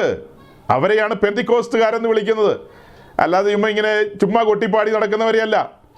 ദ്രവ്യാഗ്രഹവും അത്യാഗ്രഹവും അസൂയയും കുശുമ്പും കുന്നായ്മയും ഒക്കെ സൂക്ഷിച്ചു വെച്ചുകൊണ്ട് ഞങ്ങൾ പെന്തിക്കോസ്താണെന്നൊന്നും പറഞ്ഞാലൊന്നും പെന്തിക്കോസ്താകില്ല. ഹൃദയശുദ്ധിയുള്ളവർ ഭാഗ്യവാന്മാരെന്നാണ് പുസ്തകം പഠിപ്പിക്കുന്നത്. അവർ ദൈവത്തെ കാണും. അത് ഈ ഭൂമിയിൽ ആത്മകണ്ണുകൊണ്ട് കാണും. ആ ഹൃദയശുദ്ധിയിൽ ജീവിച്ചാൽ കാഹളം ധ്വനിക്കുമ്പോൾ മണവാളനെ മുഖാമുഖം കാണും. അല്ലാത്തവരൊക്കെ പിന്നെയും ഇവിടെ സഭായോഗം നടത്തി ഇവിടെ അവസാനിക്കും. അപ്പോൾ എന്താ ദുരന്തം? എന്താ നമ്മുടെ ഭാഗ്യപദവി? നമുക്കിതെല്ലാം വെളിപ്പെട്ട് കിട്ടി. ഒരു വ്യക്തി അവൻ ദാരിദ്ര്യത്തിൻ്റെ പടുകുഴിയിലാണെന്ന് വിചാരിച്ചോ, അങ്ങനത്തെ ഒരു അവസ്ഥയിൽ കിടക്കുക. അപ്പോൾ ദാരിദ്ര്യത്തിലാണെങ്കിലും സമ്പന്നതയിലാണെങ്കിലും കൊള്ളാം. ബൈബിൾ പറയുന്നു സകല മനുഷ്യരും പാപം ചെയ്ത് ദൈവതേജസ് ഇല്ലാത്തവരാണെന്ന്. മുഴുലോകവും മാനവലോകം ആദാമ്യവർഗം പാപത്തിലാണ്. അങ്ങനെ പാപത്തിൽ കിടക്കുന്ന ഒരുവൻ സുവിശേഷം ശ്രമിക്കുവാനിടയായി. അവൻ കിടക്കുന്ന ഒരു ചെറ്റപ്പുരയ്ക്കകത്താണ്, അല്ലെങ്കിൽ ഒരു കീറിയ ടാർപോളിൻ്റെ അടിയിലായിരിക്കും കിടക്കുന്നത്. ചോർന്നൊലിക്കുന്ന ഒരു സാഹചര്യത്തിലായിരിക്കും. മതിയായ ഒന്നുമില്ല. അതിൻ്റെ കൂട്ടത്തിൽ രോഗം കാണും, വേറെ പല ഞെരുക്കങ്ങളും കാണും. ആ സാഹചര്യത്തിലായിരിക്കാം അതിനകത്തേക്ക് ആ തേജസ്സിൻ്റെ സുവിശേഷം, ആ കൃപയുടെ സുവിശേഷം അവൻ്റെ കാതുകളിൽ ആർത്തലച്ചത്. ആ സുവിശേഷം അവന് പ്രത്യാശ നൽകി, ആ സുവിശേഷം.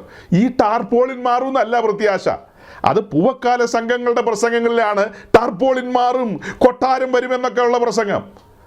അസൽ ദൈവത്തിൻ്റെ അഭിഷിക്തന്മാർ സുവിശേഷം ഘോഷിക്കുമ്പോൾ പാപത്തിന് നേരെ വിരൽ ചൂണ്ടും, പാപത്തിന് നേരെ വിരൽ ചൂണ്ടും. പാപത്തെക്കുറിച്ചും നീതിയെക്കുറിച്ചും ന്യായവിധിയെക്കുറിച്ചും ബോധ്യം വരുത്തുന്ന സുവിശേഷം പ്രഘോഷിക്കുമ്പോൾ ഞാൻ ഈ പറഞ്ഞ പരിതസ്ഥിതിയിൽ കിടക്കുന്ന ആ സാധുവായവൻ്റെ കാതുകളിൽ അത് അലയ്ക്കുമ്പോൾ അവൻ ഭയന്നു പോകും. വരാൻ പോകുന്ന ഭയാനകമായ ന്യായവിധി. ഈ കുടിലിൽ കിടക്കുകയാണെങ്കിൽ ന്യായവിധി എന്നൊന്നും ഒഴിവില്ല കേട്ടോ. കീറിപ്പറഞ്ഞ തുണിയൊക്കെ ഉടുത്തിരിക്കുന്നത്, ഏതാ ചോർന്നൊലിക്കുന്ന വീട്ടിലാണ് കിടക്കുന്നത്, രോഗാവസ്ഥയുണ്ട്, അതൊക്കെ ശരിയായിരിക്കാം. താങ്കൾ ഇപ്പോൾ ആദാമിലാണ് ജീവിക്കുന്നത്. സുവിശേഷം കേട്ടെങ്കിൽ, ആ കേട്ട സുവിശേഷം തങ്ങൾക്ക് ഹൃദ്യമായി തോന്നുന്നെങ്കിൽ ആ സുവിശേഷം കൈക്കൊള്ളണം. ആ സുവിശേഷം കൈക്കൊള്ളുമ്പോൾ താങ്കൾക്ക് നിത്യജീവൻ ലഭിക്കും. താങ്കളുടെ ഉള്ളിലേക്ക് ജീവൻ കൊണ്ടുവരും പരിശുദ്ധാത്മാവ്. തൽക്ഷണം മരണം മാറിപ്പോകും. താങ്കൾ മരണമില്ലായ്മയിലേക്ക് കടക്കും. ഈ ചോർന്നൊലിക്കുന്ന കൂരയ്ക്കകത്ത് ഈ പ്രിയപ്പെട്ടവൻ മരണമില്ലായ്മയിലേക്ക് കടക്കുക. എന്തൊരു വലിയ പ്രത്യാശയ! ഇതാണ് പെന്തിക്കോസ്ത് മലയാളക്കരയിലല്ല, ഉലകം മുഴുവൻ ഉയർത്തിയത്. ആ ചോർന്നൊലിക്കുന്ന വീട്ടിൽ കിടക്കുന്ന ഈ സാധുവായ മനുഷ്യന്റെ ഉള്ളിലേക്ക് മരണം മാറി മരണമില്ലായ്മ കടന്നു വരികയാണ്. മരണമില്ലായ്മയിലേക്ക് അവൻ പ്രവേശിക്കുകയാണ്. അവൻ കോടീശ്വരനാകും എന്നുള്ളതല്ല സുവിശേഷം. അതല്ല നമ്മൾ വഴിയെ പറഞ്ഞു വരുന്നുണ്ട്. അതല്ല സുവിശേഷം. സുവിശേഷം അവനെ മാറ്റിമറിക്കുകയാണ്. അവൻ ക്രിസ്തുവിലൊരു പുതിയ സൃഷ്ടിയാകുകയാണ്. ക്രിസ്തുവിലൊരു പുതിയ സൃഷ്ടിയാകുകയാണ്. പെട്ടെന്ന് ആ ടാർപോളിനൊക്കെ കാറ്റത്ത് പറന്നുപോയിട്ട് ഈ അലാവുദ്ദീനും അത്ഭുത വിളക്കൊന്നും അങ്ങനെ കണ്ടൊക്കെ പറയുന്നൊരു സംഭവം ഉണ്ടല്ലോ. പണ്ട് കാലത്ത് ഈ സ്കൂളിലൊക്കെ പഠിച്ച കാലത്ത് കേട്ടൊരു പരിപാടിയാണ്. അല്ലെങ്കിൽ എന്താ ഇടുകുടുക്കെ ചോറും കറിയുന്നോ, അങ്ങനെ ഏതാണ്ടൊക്കെ ഉണ്ടല്ലോ. എല്ലാം മറന്നുപോയി, പഴഞ്ചൊല്ലൊക്കെ മറന്നുപോയി. അങ്ങനെ പറയുമ്പോഴത്തേക്കും പെട്ടെന്ന് ടാർപോളിനൊക്കെ മാറിയിട്ട് അവിടെ കൊട്ടാരം ഇങ്ങനെ വരുന്നു. പെട്ടെന്ന് പാസ്റ്റർമാർ ഓടി വരുന്നു. പ്രാർത്ഥിച്ച് നമുക്ക് അകത്തേക്ക് കയറാം. പ്രാർത്ഥന കഴിയുമ്പോൾ ഒരു സ്തോത്ര കാഴ്ച. അങ്ങനെയൊക്കെ ഉണ്ടല്ലോ.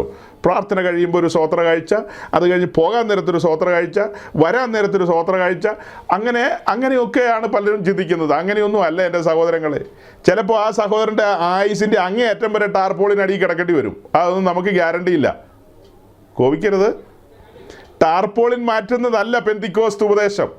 പാപം നീക്കി അവനെ ശുദ്ധീകരിക്കുന്നതും അവനെ മരണമില്ലായ്മയിലേക്ക് കൊണ്ടുവരുന്നതുമാണ് പെന്തിക്കോസ്ത് ടീച്ചിങ് എന്ന് പറയുന്നത്. അല്ലെ, ആ വ്യക്തി ക്രിസ്തുവിനെ തൻ്റെ രക്ഷിതാവും കർത്താവുമായി സ്വീകരിക്കുന്ന മാത്രയിൽ തന്നെ അവൻ അനുഗ്രഹിക്കപ്പെടുകയാണ്. സഹോദരങ്ങളെ, നിങ്ങൾ എന്നോട് സഹകരിക്കണം. ഈ മലയാളക്കരയിൽ അനേകർക്ക് ഈ സത്യങ്ങൾ അറിയില്ല. അവർ ധരിച്ചു വെച്ചിരിക്കുന്നത് ഇങ്ങനെ പെന്തിക്കോസ്തി വന്ന് സ്നാനപ്പെട്ടാൽ സ്നാനമാണ് പ്രാധാന്യം, അല്ലാതെ രക്ഷയ്ക്കല്ല പ്രാധാന്യം. രക്ഷയൊന്നും ആളുകൾ ചിന്തിക്കുന്ന പോലുമില്ല. സ്നാനപ്പെട്ട് പെന്തിക്കോസ്തി ചേരുക. അങ്ങനെ സ്നാനപ്പെട്ട് പെന്തിക്കോസ്തി ചേരുന്നു. പാസ്റ്റർമാരും മറ്റു വിശ്വാസികളും പ്രാർത്ഥിച്ചു, ഉപവാസ പ്രാർത്ഥനയൊക്കെ ആയിട്ട് അങ്ങനെ അവസ്ഥയ്ക്ക് മാറ്റം വരുന്നു. അവസ്ഥയ്ക്ക് മാറ്റം കൊടുക്കുന്ന ഒത്തിരി ആളുകളുണ്ട്. കൊട്ടാരക്കര ചില ബിരുദന്മാരുണ്ട്, അടൂരുണ്ട്. ആ ഭാഗത്തൊന്നും വരുന്ന ആളുകളെല്ലാം ഈ സൈസ് മാറ്റം കൊടുക്കുന്ന ആളുകളാണ്. അപ്പോൾ ആ സ്ഥലക്കാരൊക്കെ ഇപ്പോൾ നമ്മുടെ അടുത്ത് ഇരിപ്പുണ്ട്. അവരൊന്നും കോപിച്ചിട്ട് കാര്യമില്ല. ആ ഭാഗത്തെ കാര്യം പറയാതിരിക്കുക ഭേദം. ഒരു ബിരുദൻ നമ്മുടെ ഒരു മെസ്സേജിന് മുമ്പിൽ വന്ന് ഒരു കൊട്ടാരക്കരക്കാരൻ ഒരു ഭയങ്കര കമൻ്റ് എഴുതിയിട്ട് പോയി. അയ്യോ, അതൊരു ഭയങ്കര കമൻ്റായിപ്പോയി.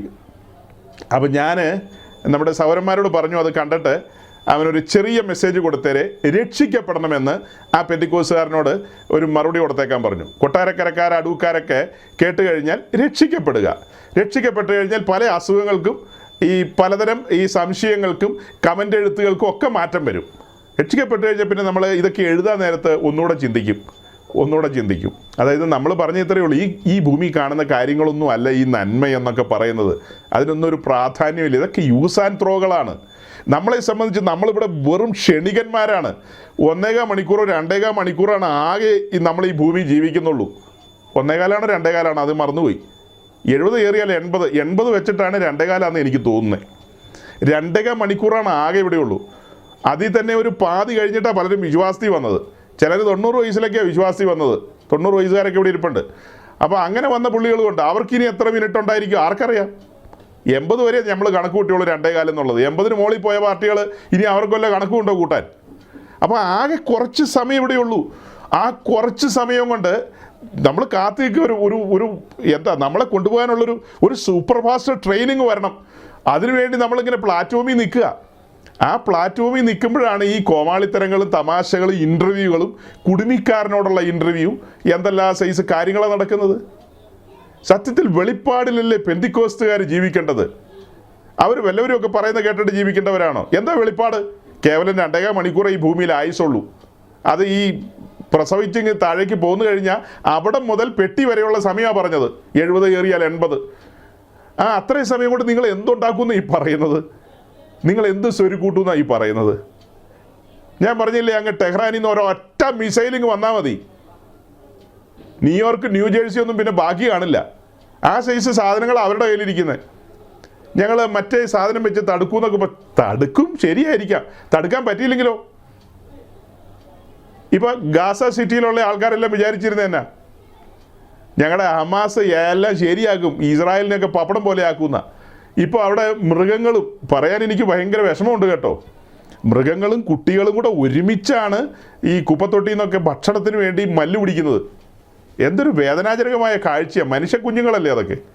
ആ അവസ്ഥയിലേക്ക് അവരെ കൊണ്ടുചെന്ന് എത്തിച്ചതായ യുദ്ധങ്ങളാണ്, അഹങ്കാരങ്ങളാണ്. അപ്പോൾ അതുപോലെ ഞാൻ പറഞ്ഞു വരുന്നത്, യുദ്ധമൊക്കെ ഇവിടെ നമ്മൾ ഈ ഭൂമിയിൽ വളരെ കുറച്ച് കാലത്തേക്കേ ഇവിടെയുള്ളൂ. അതേസമയം നമ്മുടെ നിത്യത എന്ന് പറയുന്നത്, സഹോദരങ്ങളെ, അത് എങ്ങനെയാണ് അത് പറയുക? അതിന് നിത്യത എന്നാണ് പറയുന്നത്, എറ്റേണിറ്റി. അതിന് എങ്ങനെയാണ് അനന്തമായ നിത്യത അങ്ങനെയൊക്കെ പറയാൻ പറ്റുമോ? എനിക്കറിയില്ല. നിത്യത എന്ന് പറഞ്ഞാൽ നിത്യതയാണ്, അത് നമുക്ക് കൗണ്ട് ചെയ്യാൻ പറ്റില്ല. അങ്ങനെ ഒരു കാലം നമ്മുടെ കർത്താവിനോടുകൂടെ നമ്മൾ തേജസ്സിൽ സിംഹാസനത്തിലിരിക്കേണ്ടവരാണ്. തേജസ്സിൽ സിംഹാസനത്തിലിരിക്കേണ്ടവരാണ്. അങ്ങനെയുള്ള ജനത്തെയൊക്കെ നോക്കണം. ഞാൻ എന്തുകൊണ്ട് ഇങ്ങനെ ഒരു കാര്യം എടുത്ത് പറയാനിടയായി? ഈ പറയപ്പെടുന്ന യൗവനക്കാരൻ മലയാളക്കരയിലെ പ്രസിദ്ധരായ സകല പാസ്റ്റർമാരെ ഇൻ്റർവ്യൂ ചെയ്തയാളാണ്. അത് കഴിഞ്ഞിട്ടാണ് ഈ കോമാളിത്തരം പറയുന്നത്. അപ്പം ജനം എന്താ വിചാരിക്കുന്നത്? ഇദ്ദേഹം പറയുന്നതിന് അതൊക്കെ കാമ്പുണ്ട്. ബലഹീന വിശ്വാസികൾ ഇതൊക്കെ ഏറ്റെടുക്കും, അല്ലെങ്കിൽ അവർ ഈ വഴിയിലൂടെ, ഈ ട്രാക്കിലൂടെ സഞ്ചരിക്കാനിടയാകും. നമുക്കെന്താ ഇവരോട് പറയാനുള്ളത്? എന്താ തിരുത്തെന്ന് പറയുന്നത്? നമ്മളിന്ന് തിരുത്തുന്നത് എന്താ ഇവരെ? ഒരു വ്യക്തി ക്രിസ്തുവിനെ സ്വന്തം രക്ഷിതാവും കർത്താവുമായി സ്വീകരിക്കുന്ന മാത്രയിൽ അവൻ അനുഗ്രഹിക്കപ്പെടുകയാണ്. അവൻ അനുഗ്രഹത്തിലേക്ക് ചുവട് വെച്ചു കഴിഞ്ഞു. നിങ്ങൾക്കിത് അറിയാം. പക്ഷെ നിങ്ങൾ എന്നോട്, ഞാൻ പറഞ്ഞതുപോലെ, നിങ്ങൾ എന്നോട് സഹകരിക്കണം. മലയാളി പെന്തിക്കോസ്റ്റ് ലോകത്തോടാണ് നമ്മൾ പറയുന്നത്. നിങ്ങൾ എന്താ ധരിച്ചിരിക്കുന്നത്? ഈ ഭൂമിയിൽ എന്തെങ്കിലും കാര്യം കിട്ടുന്നത് അതാണോ അനുഗ്രഹം എന്ന് പറയുന്നത്? അങ്ങനെയാണെങ്കിൽ നിങ്ങളെല്ലാം അരിഷ്ടന്മാരാണ്. MA യൂസഫ് അലിയുടെ മുമ്പിൽ നിങ്ങൾ ആരാ? ഇവിടെ ഇരിക്കുന്ന ഒരൊറ്റ കുഞ്ഞും അനുഗ്രഹിക്കപ്പെട്ടവനല്ല. റിവി പിള്ളയുടെ മുമ്പിൽ, പിന്നെ എന്താ സണ്ണി വർക്കി, ജെംസ് എഡ്യൂക്കേഷൻ്റെ സണ്ണി വർക്കി, അതുപോലെ മുത്തൂറ്റ്, വേറെ എത്രയോ പുള്ളികളാണ് കിടക്കുന്നത്. ഇപ്പോൾ 2ാം സ്ഥാനക്കാരൻ ഷംഷീർ വയലിലാണ്, MA യൂസഫ് അലിയുടെ മരുമകൻ. അവൻ യൂസഫ് അലിനെയും വെട്ടി 1ാം സ്ഥാനത്ത് കയറാൻ ഓടിക്കൊണ്ടിരിക്കുന്ന പാർട്ടിയാണ്. അപ്പം നമ്മൾ ആ ലെവലിലാണ് ചിന്തിക്കുന്നതെങ്കിൽ നമ്മളെല്ലാം അരിഷ്ടന്മാരത്രേ. അവരുടെ ഒരു ഒരു ഒരു ഒരു ഒരു ടോയ്ലറ്റിൻ്റെ വിലയില്ല എനിക്ക്. എൻ്റെ ദൈവമേ, യൂസഫ് അലിയുടെ ഒരു ടോയ്ലറ്റിൻ്റെ വില പോലും കൗണ്ട് ചെയ്യാൻ പറ്റില്ല. അയ്യോ, അങ്ങനെ പോലും പറയാൻ പറ്റില്ല. പക്ഷെ ഞാൻ ആരാ? സ്വർഗത്തിനും ഭൂമിക്കും നാഥനായവൻ്റെ ദാസൻ, ജീവന്റെയും മരണത്തിൻ്റെയും അധികാരം കയ്യിലുള്ളവൻ അല്ലേ? അത്ര അധികാരിയായ ഒരുവൻ, അഭിഷേകതയിലും തലയിൽ വീണ ഒരുവൻ. എൻ്റെ മുമ്പിൽ ഇവരൊക്കെ ആരാ? ഞാനിവിടെ എൻ്റെ എന്ന് പറയുമ്പോൾ എന്നെ മാത്രം ഉദ്ദേശിച്ചല്ല കേട്ടോ. ഞാൻ കേവനാന്നൊന്നും ധരിച്ചേക്കരുത്. ഞാൻ എല്ലാവരിലും ചെറിയവനാ. കർത്താവിൻ്റെ അഭിഷിക്തന്മാരും അവൻ്റെ ജനവും, വീണ്ടെടുക്കപ്പെട്ട ജനത്തെ മുഴുവൻ ഞാനൊരു സൈഡിൽ നിർത്തിക്കൊണ്ടാണ് പറയുന്നത്. അവരെല്ലാം ഈ ആയുസിൽ മാത്രം പ്രത്യാശയുള്ളവരല്ലേ ഈ പറയുന്ന കോടീശ്വരന്മാർ? അവരുടെ കൂട്ടത്തിലാണോ നമ്മളെയൊക്കെ കൗണ്ട് ചെയ്യേണ്ടത്? വഞ്ചകന്മാരാണ് ഇവരൊക്കെ എന്നാണ് ഞാൻ പറഞ്ഞു വരുന്നത്. ഈ ഇൻ്റർവ്യൂക്കാരും ഈ പ്രഭാഷകരൊക്കെ വഞ്ചകന്മാരാണ്. 30 വെള്ളിക്കാശല്ല ഇവരൊക്കെ, 60 വെള്ളിക്കാശ് എണ്ണി മേടിച്ചിട്ടിരിക്കുന്നവരാണ്. 60 വെള്ളിക്കാശ്. ഇങ്ങനെയൊക്കെ പറയണമെന്ന് ചോദിച്ചാൽ ഇങ്ങനെ പറഞ്ഞിട്ട് പോലും ആളുകൾ ശ്രദ്ധിക്കുന്നില്ല. ഹൃദയം പൊട്ടിയാണ് നമ്മളിങ്ങനെ പറയുന്നത്. ഒരു മനുഷ്യൻ്റെ ആത്മാവിന് മുഴുലോകത്തെക്കാളും വിലയുണ്ടെന്നുള്ള ആ ചിന്തയാണ് നമ്മളെ എപ്പോഴും ഭരിക്കുന്നത്. ഒന്നുമല്ലെങ്കിൽ അങ്ങോട്ട് അല്ലെങ്കിൽ ഇങ്ങോട്ട്. അതിനിടയ്ക്കൊരു ന്യൂട്രൽ പ്ലേസ് ഇല്ല. ഒരുവൻ ക്രിസ്തുവിൽ വീണ്ടും ജനിച്ചാൽ കാഹളം ധ്വനിക്കുമ്പോൾ അല്ലെങ്കിൽ മരണത്തിൽ അവൻ ഉയരത്തിലേക്കാണ് പറക്കുന്നത്. അങ്ങനെ സംഭവിച്ചില്ലെങ്കിൽ, അവൻ തെറ്റായ സുവിശേഷമാണ് കേട്ടതെങ്കിൽ, തെറ്റായ സുവിശേഷമാണ് കൈക്കൊണ്ടതെങ്കിൽ, ആ സുവിശേഷം അവൻ്റെ ഉള്ളിൽ വചനമാകുന്ന വിത്തിനെ കൊണ്ടുവന്നിട്ടില്ല, ജീവൻ കൊണ്ടുവന്നിട്ടില്ല. അവൻ തെറ്റിദ്ധരിക്കപ്പെട്ട് മുൻപോട്ട് പോയിക്കൊണ്ടിരിക്കുകയാണ്. തെറ്റിദ്ധരിക്കപ്പെട്ട് അവൻ മരിച്ചു കഴിഞ്ഞാൽ ഒരു മനുഷ്യക്കുഞ്ഞറിയില്ല, മരണത്തിൻ്റെ ദൂതൻ അവനെ പിടിച്ചു വലിച്ചു കൊണ്ടുപോകും. അങ്ങനെയാണ് പുസ്തകത്തിൽ വാക്യം കിടക്കുന്നത്. അവനെ വലിച്ചു കൊണ്ടുപോകും. അവനെ കൊണ്ടുപോകുന്നത് എങ്ങോട്ടാ? കീഴേ പാതാളത്തിലേക്ക്, ലോവസ്റ്റ് ഹെല്ലിലേക്ക്, അഥവാ ടോർമെൻറ്റിങ് പ്ലേസിലേക്ക്. അവിടെ ചെന്ന് കഴിയുമ്പോഴാണ് വിവരം അറിയുള്ളൂ. അവിടെ ചെന്ന് കഴിയുമ്പോൾ സ്ഥലകാല ബോധം വരും. എൻ്റെ ദൈവമേ, ഞാൻ വലിയ മെഗാ ചർച്ചിലെ ആളായിരുന്നല്ലോ, ഞാൻ എന്തുമാത്രം അന്യഭാഷയൊക്കെ പറഞ്ഞത്. അന്യഭാഷയൊക്കെ അവിടെ ഇരിക്കുകയുള്ളൂ. പരിശുദ്ധാത്മാവിലാണോ പറഞ്ഞത് എന്നുള്ളത് ചിന്തിച്ചുകൊണ്ടിരിക്കണം. പരിശുദ്ധാത്മാവിലാണോ പറഞ്ഞതെന്നുള്ളത് ആലോചിക്കേണ്ടതുണ്ട്. എവിടെന്നെങ്കിലും ആരെങ്കിലും കൈവച്ച് കിട്ടി അന്യഭാഷ കൊണ്ടൊന്നും കാര്യമില്ല. ഒരു തർക്കത്തിലേക്ക് ഞാൻ പോകുന്നില്ല, അങ്ങനത്തെ വലിയൊരു തർക്കത്തിലേക്ക് പോകുന്നില്ല. ഇത്രയും നേരം പറഞ്ഞതിൻ്റെ ഒരു ഒരു ഒരു ഒരു കൺക്ലൂഷനിലേക്ക് വരികയാണെങ്കിൽ അതിങ്ങനെ വരും. ഒരു വ്യക്തി രക്ഷിക്കപ്പെടുമ്പോൾ അവൻ അനുഗ്രഹിക്കപ്പെട്ടിരിക്കുന്നു. അവന് ലഭിക്കുന്ന സാമ്പത്തിക ഉന്നമനങ്ങളൊന്നുമല്ല അനുഗ്രഹത്തിൻ്റെ നിദാനം എന്ന് പറയുന്നത്. അങ്ങനെയെങ്കിൽ വെളിയിലുള്ള ആൾക്കാരെയൊക്കെ അനുഗ്രഹിക്കപ്പെട്ടവരായിട്ട് നമ്മൾ കൂട്ടേണ്ടി വരും. നമ്മുടെ ചുറ്റുമുള്ള അനേക മനുഷ്യരുണ്ട്, അവരൊക്കെ അനുഗ്രഹിക്കപ്പെട്ടവരായിട്ട് കൂട്ടേണ്ടി വരും. അങ്ങനെയാണെങ്കിൽ അവർക്ക് ഒരിക്കലും ക്രിസ്തുവിലേക്ക് വരേണ്ട ആവശ്യമില്ല. അനുഗ്രഹിക്കപ്പെട്ടവർ ഇനി ഇങ്ങോട്ട് വരേണ്ട ആവശ്യമുണ്ടോ? ഒരു നിമിഷം ഒന്ന് ചിന്തിക്കണേ. അവർ ഇതിനകത്തേക്ക് വന്നിട്ട് ഇനി എന്താ അനുഗ്രഹിക്കപ്പെടാനാ? അവർ ഓൾറെഡി അനുഗ്രഹിക്കപ്പെട്ട് കഴിഞ്ഞു. മുകേഷ് അംബാനിയോട് പോയി നമ്മൾ എന്ത് സുവിശേഷം പറയും? ബ്രദർ, കടന്നു വരൂ, അനുഗ്രഹം പ്രാപിക്കൂ. കരയുന്നവരുടെ കൂട്ടത്തിലൊന്നും അല്ല ഇരിക്കേണ്ടത്, ദാരിദ്ര്യം പറയുന്നവരുടെ കൂട്ടത്തിലല്ല ഇരിക്കേണ്ടേ. കടന്നു വരൂ. അപ്പോൾ പുള്ളി ചോദിക്കില്ല ഞാനിനി ആരുടെ കൂട്ടത്തിലാണ് വരണ്ടേന്ന്. എനിക്ക് ആകെ ഒന്ന് തോളോട് തോള് ചേർന്ന് നിൽക്കാൻ പറ്റിയത് ഇവിടെ അദാനിയും പിന്നെ ടാറ്റയും ബിർളയും ഒക്കെ ഉള്ളൂ. ഞാനെങ്ങനെ നിങ്ങളുടെ കൂട്ടത്തിൽ വന്നിരിക്കും? മുക്കാ ചക്രമായിട്ടിരിക്കുന്ന പാർട്ടികൾ അതിനകത്തിരിക്കുന്നതല്ല. നിങ്ങളുടെ കൂട്ടത്തിൽ എങ്ങനെയാണ് മുകേഷ് അംബാനി വന്നിരിക്കും? മുകേഷ് അംബാനിയുടെ ഗുജറാത്തിലുള്ള, അതായത് ഏഷ്യയിലെ ഏറ്റവും വലിയ ഓയിൽ റിഫൈനറിയാണ് ജാംനഗറിലുള്ളത്. അത് ഏതാണ്ട് 10-17 കിലോമീറ്റർ എങ്ങാണ്ടാണ് അതിൻ്റെ ഒരു നമ്മൾ ട്രെയിനിലിരിക്കുമ്പോൾ കാണുന്നത് അതിൻ്റെ ഒരു വലിപ്പം. ഇത്രയും വലിയൊരു ഓയിൽ റിഫൈനറി എന്ന് പറയുന്നത് ഏഷ്യയിലെങ്ങും ഇല്ല. അത്ര ഭയങ്കരമാണ്. അതിൻ്റെ ഉടമ എങ്ങനെയാണ് ഈ ഇരിക്കുന്ന പെന്തിക്കോസുകാരുടെ കൂട്ടത്തിൽ വന്നിരിക്കുന്നത്? നിങ്ങളൊന്നും അനുഗ്രഹിക്കപ്പെട്ടവരല്ല, പിന്നെ എങ്ങനെയാ അനുഗ്രഹിക്കപ്പെട്ട മനുഷ്യൻ നിങ്ങളുടെ കൂട്ടത്തിൽ വന്നിരിക്കും? അപ്പോൾ ഇതാണോ പെന്തിക്കോസ്റ്റ് ടീച്ചിങ്? ഇതാണോ ടീച്ചിങ്? അനേക യൗവനക്കാരെ സ്വാധീനിക്കുന്ന ഒരു വ്യക്തി എന്ന നിലയിലാണ് ഞാൻ അദ്ദേഹത്തെ ഇന്നിങ്ങനെ മുൻപിൽ കൊണ്ടുവന്നത്. ഇതങ്ങനെ അധികം പേരൊന്നും പറയില്ല. എല്ലാവരും എന്തെങ്കിലും ആകട്ടെ എന്ന് വിചാരിക്കുന്നവരാണ്. എങ്ങനെയെങ്കിലുമൊക്കെ ആകട്ടെ, നമ്മളതിനകത്തൊക്കെ തലയിടണ്ടെന്ന് ചിന്തിക്കുന്നവരാണ് ഭൂരിപക്ഷവും. പക്ഷെ നമ്മളിവിടെ കഴിഞ്ഞ നാളുകളിൽ ഇങ്ങനെയുള്ള കാര്യങ്ങളൊക്കെ പറയാറുണ്ട്, ഈ വഞ്ചനകളെയൊക്കെ തുറന്ന് കാണിക്കാറുണ്ട്.